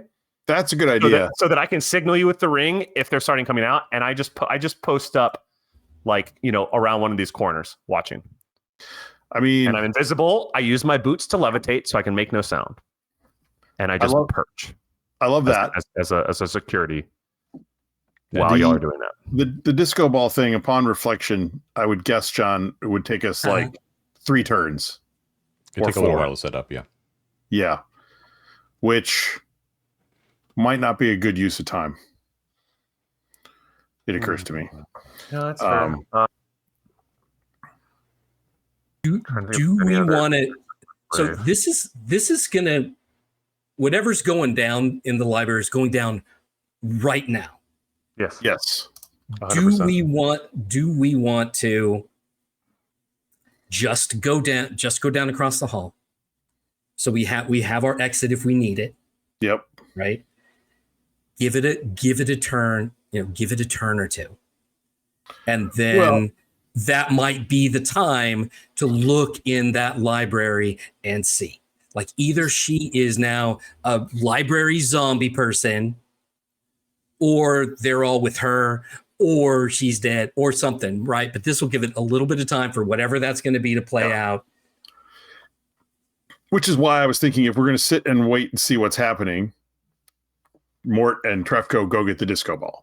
Right? Which is why I was saying I could do it invisibly, right? Because you can have all of your manpower, sans me, and I can just sit there as a monitor, and I make no sound, and I'm invisible, and I have true sight. The last thing I'm not going to be better equipped to perceive and not be perceived than in this scenario. The last thing you hear. Go ahead. The last thing you hear before the Claire audience spell expires after 30 seconds is you hear the big baboon give some orders, and then you just hear something very large and heavy being dragged along the floor, like scraping on stone. And then the spell winks out. I think it's worth going to find out what's going on, David. Okay. Why don't we do friendly defense? Yep. I'll move down there and I'll kick on the deer hide boots when I get to this juncture. And I'll just, or I'll hug a wall or something like that. Maybe I won't be right in the juncture. I could go up here instead. On the ceiling. Sorry? You want to be up on the ceiling. Yeah, I want to be up on the ceiling, basically. So I'll go to this juncture and just levitate up to the ceiling, right? And perch quietly and watch. Who's wearing the other ring? Yeah, I think you have to levitate first because that'll break your. And before you do, Wolford just reaches down. It won't break my visibility to use the deer's hide boots. I thought if you cast a spell, anyway. I don't know. John, does using a magic item count as casting a spell? No. Yeah, no, it doesn't. Okay, no. But before you go, Wolford will reach down into one of the corners, get a handful of monkey shit, and just pat you on the cheeks. Smart. Very smart as always. Thank you, Matt. We always forget about the scent. Thank you. Okay. So I'm thoroughly shitified. And Elizabeth is blind. Is that correct? Elizabeth is blind. We're going to go into room 2 there. The room that leads to the plunger. Yeah. Okay. And I'm going to go where this purple circle is. This juncture south of 13. Okay. So you part ways there at the door to room 2. As that door opens, the continual light floods out into the hallway that was already in that room, and you say your goodbyes, and you really hope that you'll see Upior again. Upior. He's just wearing one of the regalia. It's no big deal. Do you want to shed anything that you don't necessarily need for this? I have an enormous amount of things that I don't need for this. Yes. Yeah, so in case you get smooshed. Sure. Why don't you take the? You ready? I'll list it real quick because we talked about this off camera. We haven't been back to the debouche. You ready? Why don't we just hold on, David? Because that's going to take way too long. What do you keep on you? I'm going to keep Iso's dagger, obviously, because I'm going to stab someone real good. The deer hide boots. Okay. The circlet. Iso's ring. And I have one of the beads of force. Yeah. I'm not keeping Oculus on me right now. I'm not keeping the magic. Well, I can keep the magic pebble. It's, I guess, inconsequential. Whatever. Right. I'm going to give the pearl of siren away. So you the are fish not, rod, etc., etc. Are you keeping your spell book? Well, yeah. Need to know. And then, are you keeping all your scrolls? I mean, I have to have the scrolls. If stuff goes poorly, I got to be able to cast these. Right. So you're basically keeping everything. I'm just fucking with you. I mean, I'm giving away the pearl Oculus and the pearl of sirens is what I was going to say. But you told me to tell me what I was keeping. The water level begins to rise rapidly in the hallway. I'm just kidding. Wish you had that pearl. Okay. So you split. You part ways. You become invisible. Elizabeth is none too happy about being blind, but she's a team player. So she'll take it. And you move south. As you move past one of the stations of Thoth, you remember in your head that, hey, I know how this operates now, but I guess now is not the time. And then you move past it. And then you head down to the southern juncture there. And yeah, let me just get to the part of the thing here. Am I missing anything? Yeah. Okay. So as you approach that juncture, you can hear off in the distance, and you know that you can make it to the juncture without any problem, but you can definitely hear the sounds of baboons start to increase as you sort of start to approach that juncture. You can hear them coming from the south which you kind of anticipated, but you also can hear them coming from the north as well, far in the distance, likely near the Hall of Judgment, where the Ruby Throne is, to the north. Okay, you can. I'm going to go ahead and trigger those deer boots and levitate up to the ceiling. So I'm not making any noise. The baboons to the south appear to be operating in darkness. You have no light source. Correct. Right. Okay. All right. So you can definitely hear when you approach this now, you can hear whatever you heard with Claire audience at the last thing, which was a heavy object being listed. You can hear that heavy, you can hear the baboon sort of chattering excitedly and a little bit fearfully. And you can hear that heavy object bang once heavily against what appears to be what you can hear is obviously like a door, or like a door frame. You can hear like a as something heavy is set into place somewhere to the south. Okay. And you can hear the large baboon grunt in satisfaction. In addition, way off in the distance, you can hear also to the south, beyond all that noise, you can hear a constant wailing, the female wailing, and you can, like, just barely at the edge of your vision of your hearing, you can hear tiny voices saying, "Hellas, Hellas, need more, need more." Okay. More what? So they've barricaded the door, probably to the library. They're all very satisfied. Mm-hmm. She's in there freaking out while the little monkeys yell. More. That's exactly what they did last time. They take your last words and repeat them, asking for more, for more. And then you can hear the whatever you're hearing, the multitude of voices to the south. You can also hear multiple words sort of being screamed out, always interspersed with "need more, need more." You hear Hellas. You hear "circlet," need more, need more. You hear "regalia," need more, need more. You hear "my eyes," need more, need more. Okay. Do you think she found the book? We will leave it there to take our second and last break, and we will be right back. All right, we are back. Bladders empty, beers full. Okay, so switching back over to the rest of the group, you guys enter into the yellow-tiled space with the continual light, very, very bright, and you're booking it as fast as you can up to the top of the pyramid. Is that correct? Well, I think Mort and Trefco are, and they're going to go get the disco ball. So, maybe we use it, maybe we don't, but have it we'll just in grab case. And come right back. So what are the rest of the party doing? Well, I think Sam has to keep track of Elizabeth. Yeah, Sam's protecting Elizabeth for sure. That's fine. But yeah, let's go down and around. I want to see. Wilfred wants to see if there's anything at all going on through that slot. Probably not. That there was that hand trying to get us before. Oh, is the hand still there? Yeah. Is anything at all going on down by that slot? Right. So that the slot opens up into the corridor, not into the secret library itself, and it doesn't indicate anything untoward. Like, you just see darkness beyond. Okay.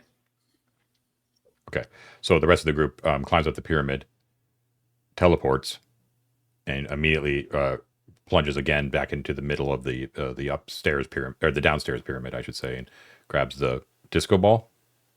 We'll drop the sack that Trefco's been carrying. Yeah. Full of loot that we found. And he'll pick up the disco ball.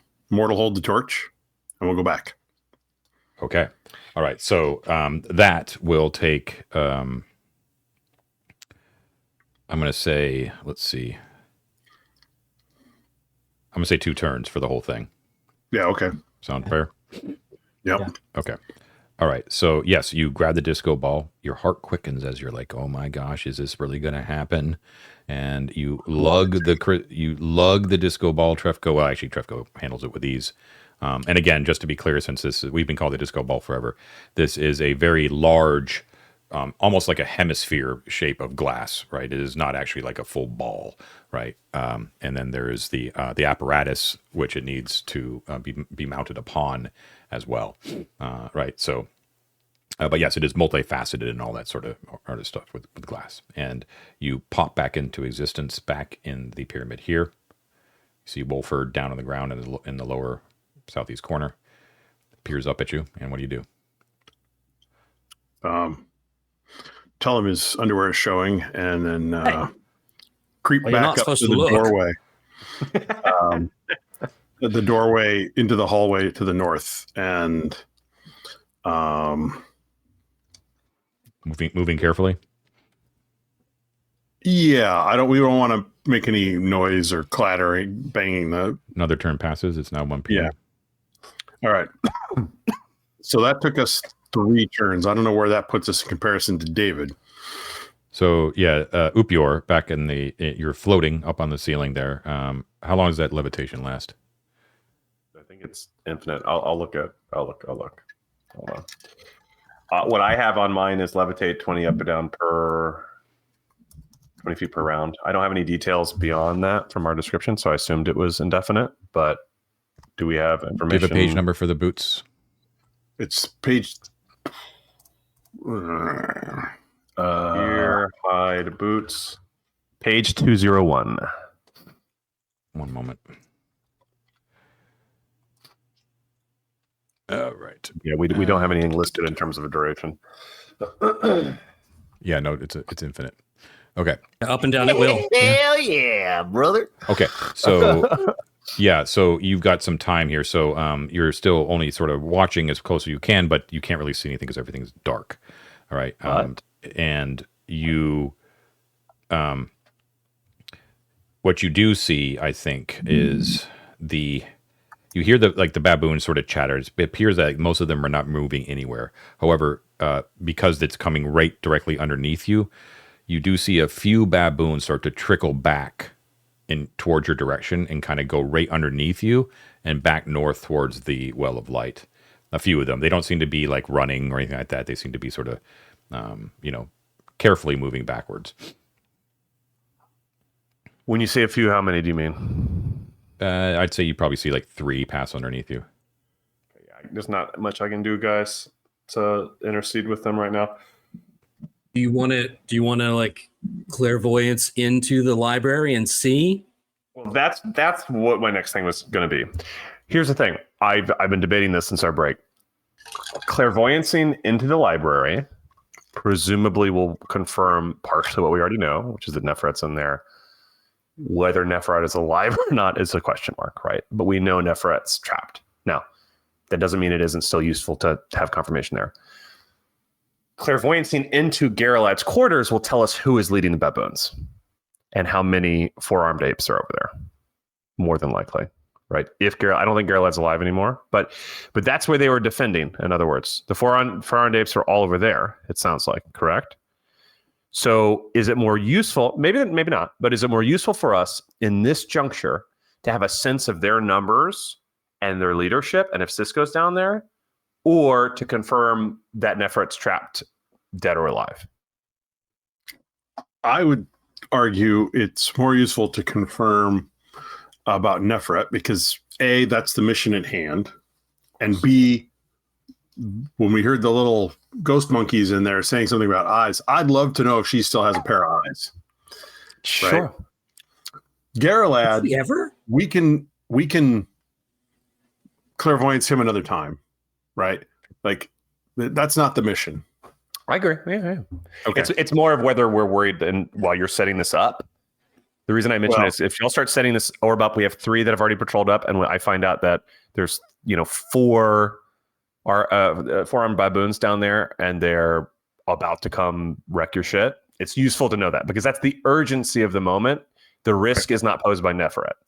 But I agree that that doesn't mean we should do that. I agree that knowing Neferet, that's the mission, and that's what we need to confirm.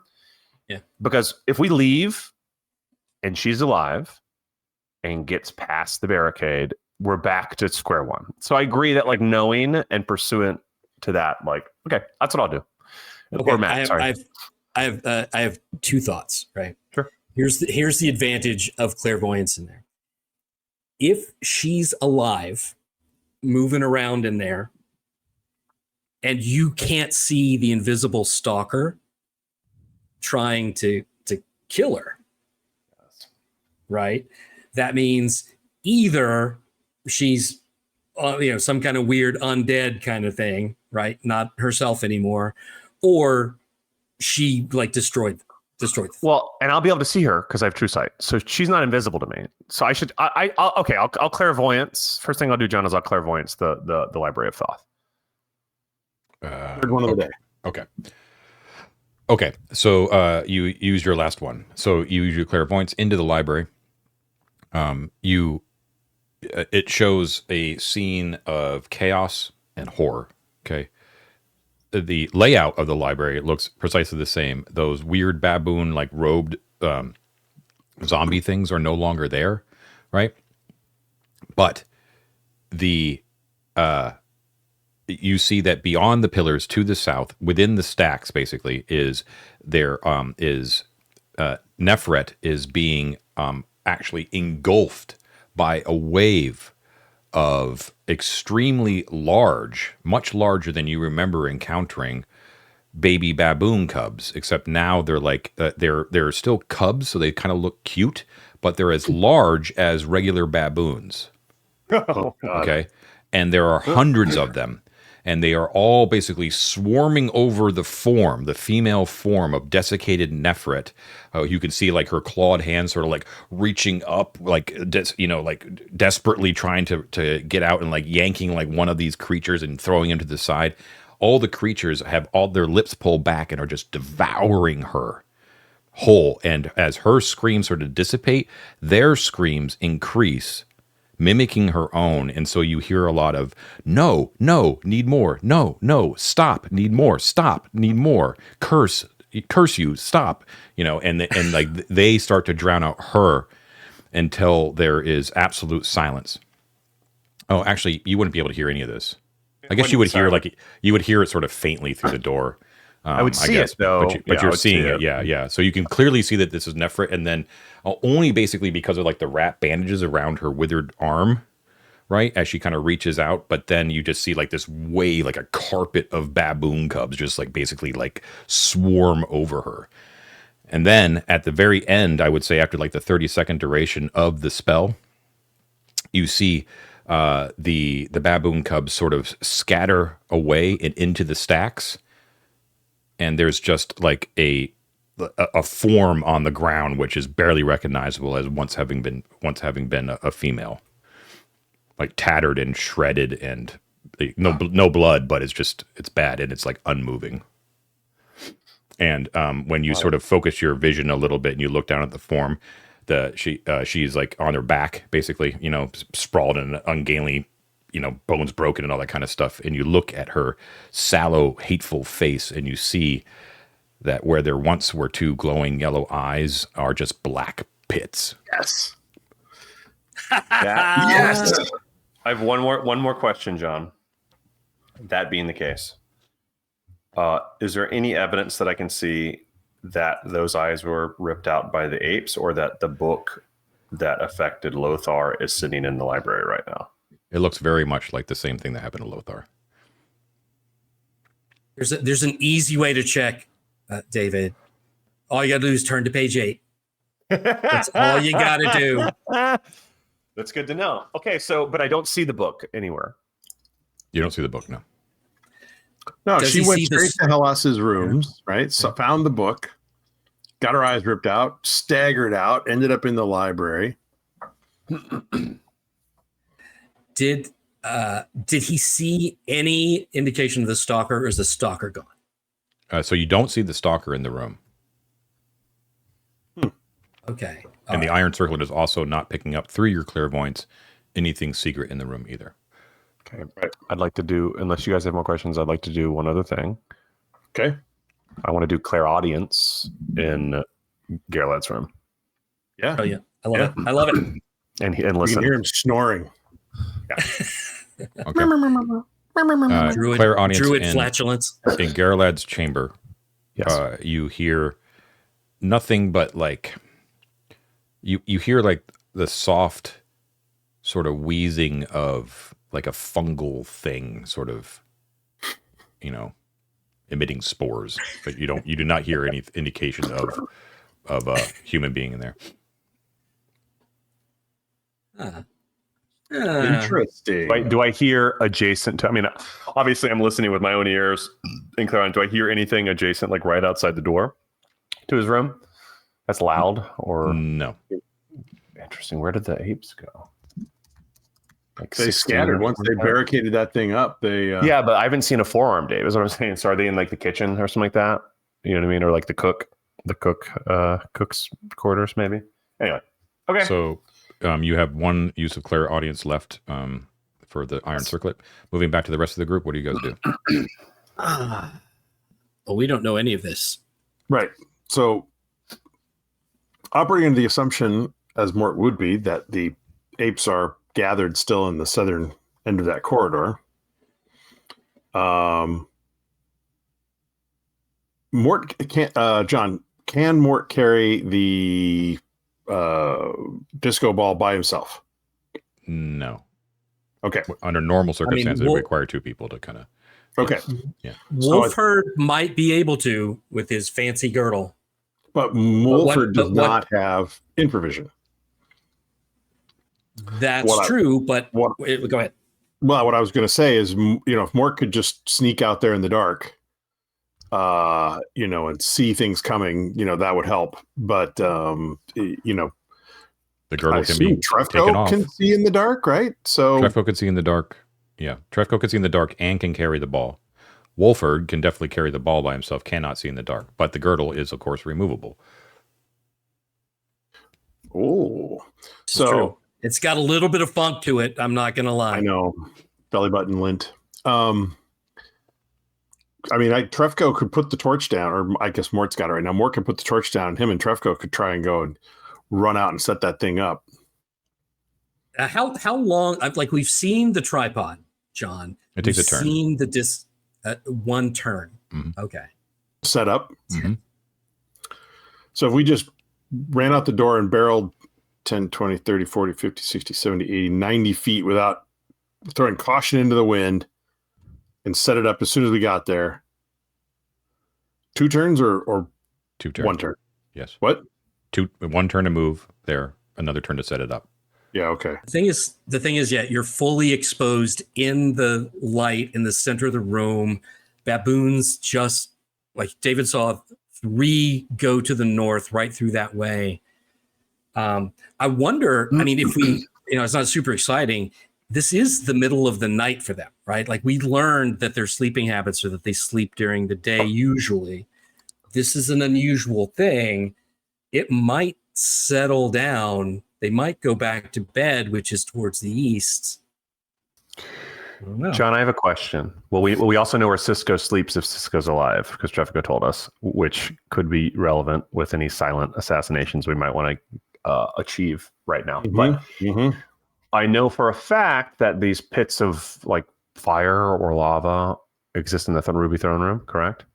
And was it what did fire pits? Which means that room is lit. Which means if I look due north, I should be able to see pretty clearly the but the well of light is between you and it. Yeah, and it's like 200 plus feet. You could probably hand over hand across the ceiling to the northern just literally point. While you're doing this, I could go over to where the hell. But yeah, I can also use clairaudience, but I think it's a waste to use it if I can just see. You can save it. Sorry. You can actually go up the well of light. I know, John. I do know. I've thought about it already. Where did David go? But I would like John to hand over hand, as my dog freaks out. Hand over hand, so that I can get a clearer sight of the Ruby Throne.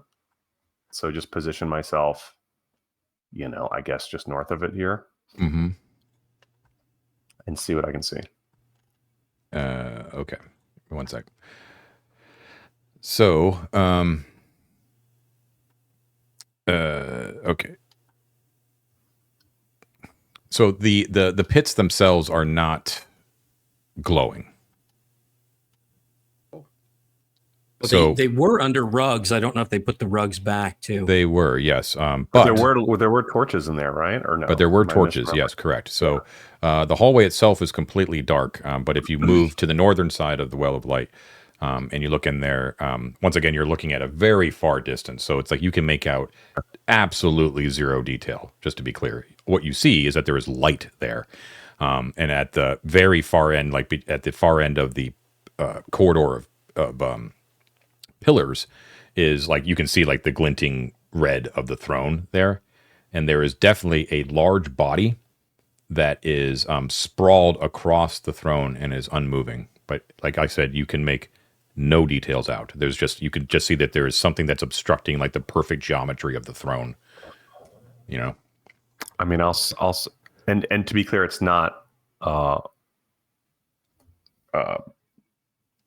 He was such an effective assassin. I forgot his name. You know what I mean? Darius. Sorry, Mike. It's not Darius that you're describing here. No, and the again, memory like of himself. Even further obstructing your view of what's on the throne is the pole in which Darius was actually attached to at one point.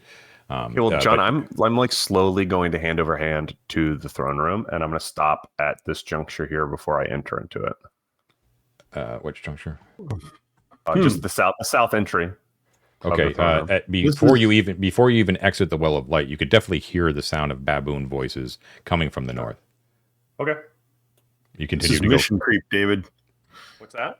This is mission creep. Well, you'll have 3 turns, and I'm worried that the thing that's going to immediately spot you and kill you when you bring that orb in is going to come from the north, not the south. Now, that's my concern.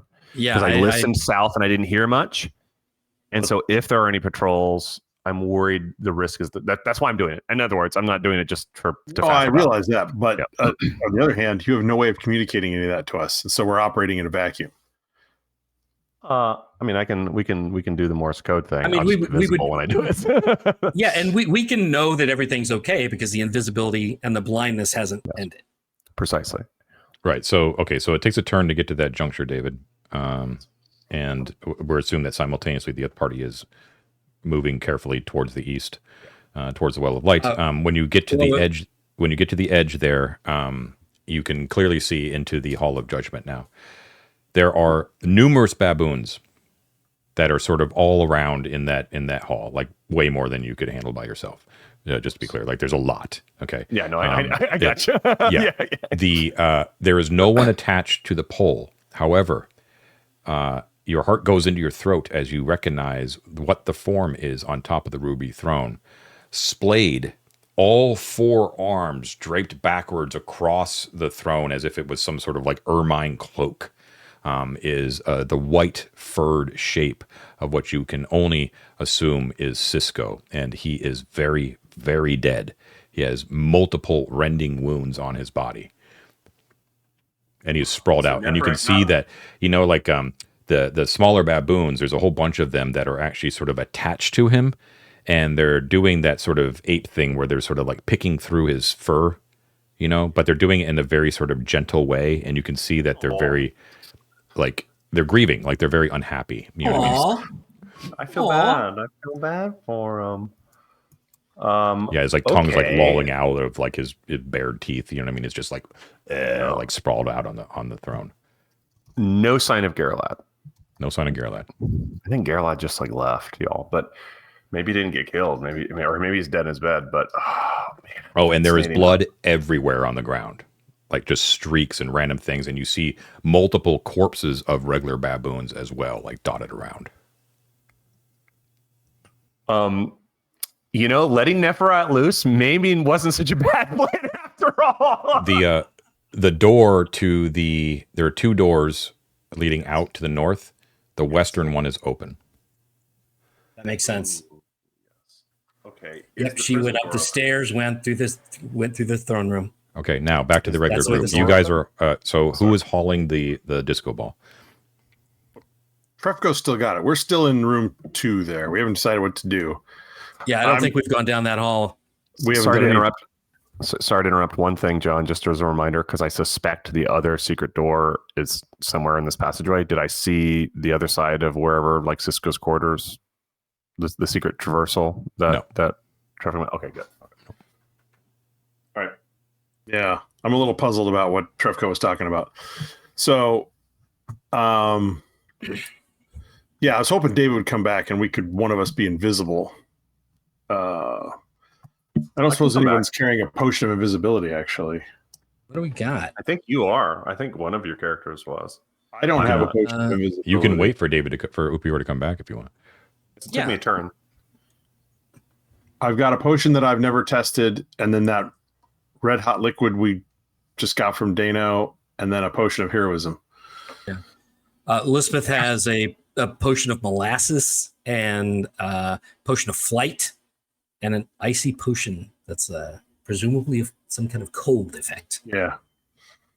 I say we wait till Upior comes back. We know nothing as bad has happened because the rings would. Yeah, I think it's really the only option if they're out there moving around and not trapped in the south. I'm not. The idea. My thought was that we could get that light going and they would stay down in the south and we could do something else. But okay, yeah, I say we wait. Okay, so we can meta it. David, you want to you come back after you're done. Yeah. Okay, so it takes another turn to come back. At that point, Trefko's new torch goes out. No, Trefko and Mort don't care because they got infravision. So it's really down to Elizabeth doesn't care. Oh, but we're in a room full of continual light. Yeah, we're good. Okay, so Upior, you return. You were still floating. You were still invisible unless you guys, if you and Elizabeth. I think when you get back into the room, I have 17 strength. So I can help do the. I'm a strong. I can help set it up. Okay, we got 15 minutes left. What do you do? Yeah, are we going to do it? Are we going to do it now? Because those baboons are going to come down from the north and south. We just got to be ready for a fight while we do it. Can I? Well, I mean, yes, you could do it. I mean, it's a big decision. Can Mort do it, please? Can somebody give him that girdle of giant strength? He'll swap out the belt of dwarven kind. He'll just run out there visibly, set it up, and come running back. How's that? Oh, so we're going to put the ring on you. So I have to become visible then. Yeah, you're back at the room anyway. Yeah, I mean, we're all back together. Yeah. Okay. Well, wait, no, hold on. I'm sorry. I was coming back to the room. I thought I was coming back to the Well of Light. I don't think it's a good idea for me to leave and stop watching this juncture because every turn that goes by when I'm not there is a turn in which their patrols could. We're just going to sit here until the end of time waiting for you to come back because we don't know where you are. We don't know what you've seen or anything. We don't know anything, so we're waiting for information. Yeah, come back and fill us in. Okay, I'll come back and fill you in. Then if you want to go back and if you stay invisible and you're strong enough and you want to go do it, it's fine. I just thought it'd be fun if Mort did it. That's all. No, I'm happy for Mort to do it. My concern are twofold. I'm the guy that has boomsticks in case a bunch of apes come at us, and Mort being alone and getting swarmed seems terrible. So I think Mort should have a companion. But then we have to strategize around the visibility of that situation. Why don't if we're, let's do the fun thing, right? Sure. Let's give you can have the smelling girdle. Just temporarily. You can have the thing, right? Yeah. So you can make it down there. You're invisible. You're going to set up. It'll probably make some noise.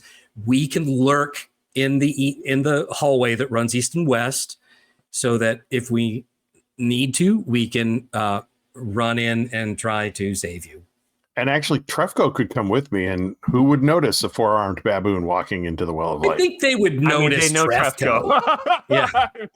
Well, they'd say, who wouldn't notice a giant 4-armed mutant baboon? We now have 10 minutes left. You'd notice it, and it's very different than noticing a goblin going. Yeah. Also, he's not going to fight his buddies. Like he's already going to make. He is, but okay, fine. I think he will. Okay, let's do the thing. Let's get this show on the road. Yeah. All right, invisible Mort. You guys lurk. Put the girdle on. All right. Elizabeth will stay blind and stay back in the room. Okay. All right. So Mort goes invisible. He's strong. He's got the tripod, and he silently scoots up to the Well of Light and sets it up. Okay. All right. So you move into the Well of Light, quiet as a mouse. If a bunch of baboons come through or enter the room, whatever, he stops moving entirely and just sits there very quietly. Yeah, it doesn't seem to be. But now you can hear baboons from the north and the south, which you were expecting after Upior related what happened. Okay. In addition, you can hear them in the east as well. chattering away. So basically, almost in all directions, you can hear baboons in a lot of different places, right? Where they all live invisibly, you begin to assemble the apparatus of the Well of Light. And you do so after, so 2 turns, one to get there and one to set it up. You were waiting for this moment. And you set up the tripod, and then you very carefully, using your girdle, with your tiny little form, invisible, you place it upon the tripod. The moment that it leaves your hands and it pops into existence, right? It actually appears. The moment it appears, the beam of sunlight irradiates the entire thing, and you are physically sort of like blown back just by the sheer brilliance of it. Like it's almost like you stared into an eclipse, right? You know, you're just like as you sort of back away and stunned, as sunlight manifests and like multiplies rapidly. Beams shoot out in all directions, just like with with actual sound and everything like that, hitting all of the mirrors straight down in all cardinal directions. And you can hear off in the distance, you just hear like and light just burns everywhere, bright as daylight, right? No flickering, nothing, just solid sunlight, just encompasses the entire level. Just you guys all, of course, see it coming down the corridor to the west as well. As the entire level is suddenly lit brightly like daylight, you hear the howls of baboons from all directions as they yip and they slowly fades away. The sounds fade away in the distance. And you are standing in the midst of like just an incredibly lit chamber, just super freaking bright. Yes. You have accomplished the Well of Light. Well done. Wow. Yeah. And you bathe, Mort. You bathe wearing invisibly the death mask of Toristus. You can feel the power of Thoth radiating strongly, more strongly than you've ever felt since you put on the death mask. All around you, the glory and the light of Thoth, illuminating all the mysteries that were on this level. Mort will totally take a knee and say a prayer to Thoth, and then book it back to his friends. Okay. Hand the belt back to Matt, and turn off the ring so Elizabeth can see. And I say for the next 8 minutes, we run to Garalad's room and get all our shit back. Leryl's cloak is waiting. Yes. Exactly. So, John, you mentioned that the yipping fades away. Mm-hmm. Does it fade away like they were running away, or that they were rapidly and very, very frightened? Yeah. Right. So I think we have speed is of the essence. If they work out what's going on, they could come back. But now we can probably hit Garalad's room. The alarm will go off, but for what? You hit it fast enough and get out of there again, we might be okay. All right. But you don't have a scroll of silence, do you? Nope. Dope. And I am no longer a cleric, so there you go. That is wait. She has dispel. Elizabeth has dispel magic. Oh, wait! It's not a spell. Not a magic. It's a mushroom. Yeah, it's a mushroom. You could. Well, let's just blast it. Let's just go in there and like kill it real fast. It'll start making noise, but then we can kill it. Yep. And there's a big fungus guy in there, breathing in a fungal way, which was gross. But there's a guy in there. All right. I got a couple. There's a guy who might be Geralt. I got a couple lightning bolts that I can sling. A couple spells. Okay. Let's go do it. Let's go do it. I like this plan. It's bright. All right. So the hall's filled with light. Mort becomes visible and says, "Come on, guys, let's hit Garalad's room." And we all run south. Okay. So the hallways are brightly lit. Once again, time is of the essence, so you pass by that one station of the litany of light, knowing full well that you could operate it should you wish, including 3 others. But no, you bypass it and move quickly to the south, and moving. So you can see clearly now, clearly that there, first of all, there is blood all along the southern corridor as well. The doors to the east and west have been shut, and the double doors that are leading to the Library of Thoth are not only shut, but there is like a large piece of wood that has basically been rammed up against the doorknobs, basically to prevent anyone from exiting. I support this. The door to the, I'm sorry, I should revise. The door to the east is actually open. It appears to have been recently opened. Looking in there, you see no trace of any live baboons, but it's very obvious that baboons were very recently in here as you move into the corridor. The door, when you move down to the east, you can see that the door to the north is open. However, the door to Gerlad's chamber is shut. And once again, you are reminded too that here's where a number of past heroes fell. We can pile a few new corpses on top of the old ones. It's fine. It's fine. Plenty of room. All right. Were you running to here, or were you moving carefully? I said we run. I think we run. Okay. Times of the essence. We need to take advantage of their panic because they're not going to be like listening for us when they're all like freaking out with the light. So So you open the door. Do we have some fire ready to throw on the shriekers? I don't have any fire. I have lightning. I have one flask of oil, and I could light another torch. So I think I will do that. Okay. What I don't want to do is burn the cloak because it's sitting at the bottom of the shrieker pit, and we set it afire. Just good point. We don't know it. I just as a warning, like I don't know where it is, right? But we should take a beat. Yeah. 4 minutes left. Okay. We should definitely assess the situation before willy-nilly throwing oil around. But yes. All right. Okay. Without assessing willy-nilly, Wolford opens the door and barges in with his black iron spear in hand. The shrieker goes off immediately. Let's attack it. Yeah, where is the shrieker like identifiable? Can we attack the shrieker? Do we see it, or is it in the pit? I don't remember. So it appears that it is in the pit. Now, this room is not lit. There are no mirrors in this room. In addition, there were no mirrors in the hallway that you just left either. However, the light coming in through the open door, of course, does illuminate most of that corridor. So when you open it up, you're not really getting much. You know what I mean? You're not getting a lot of information because it's mostly dark. Right. Okay. I mean, I have a hand mirror. I could try to like literally.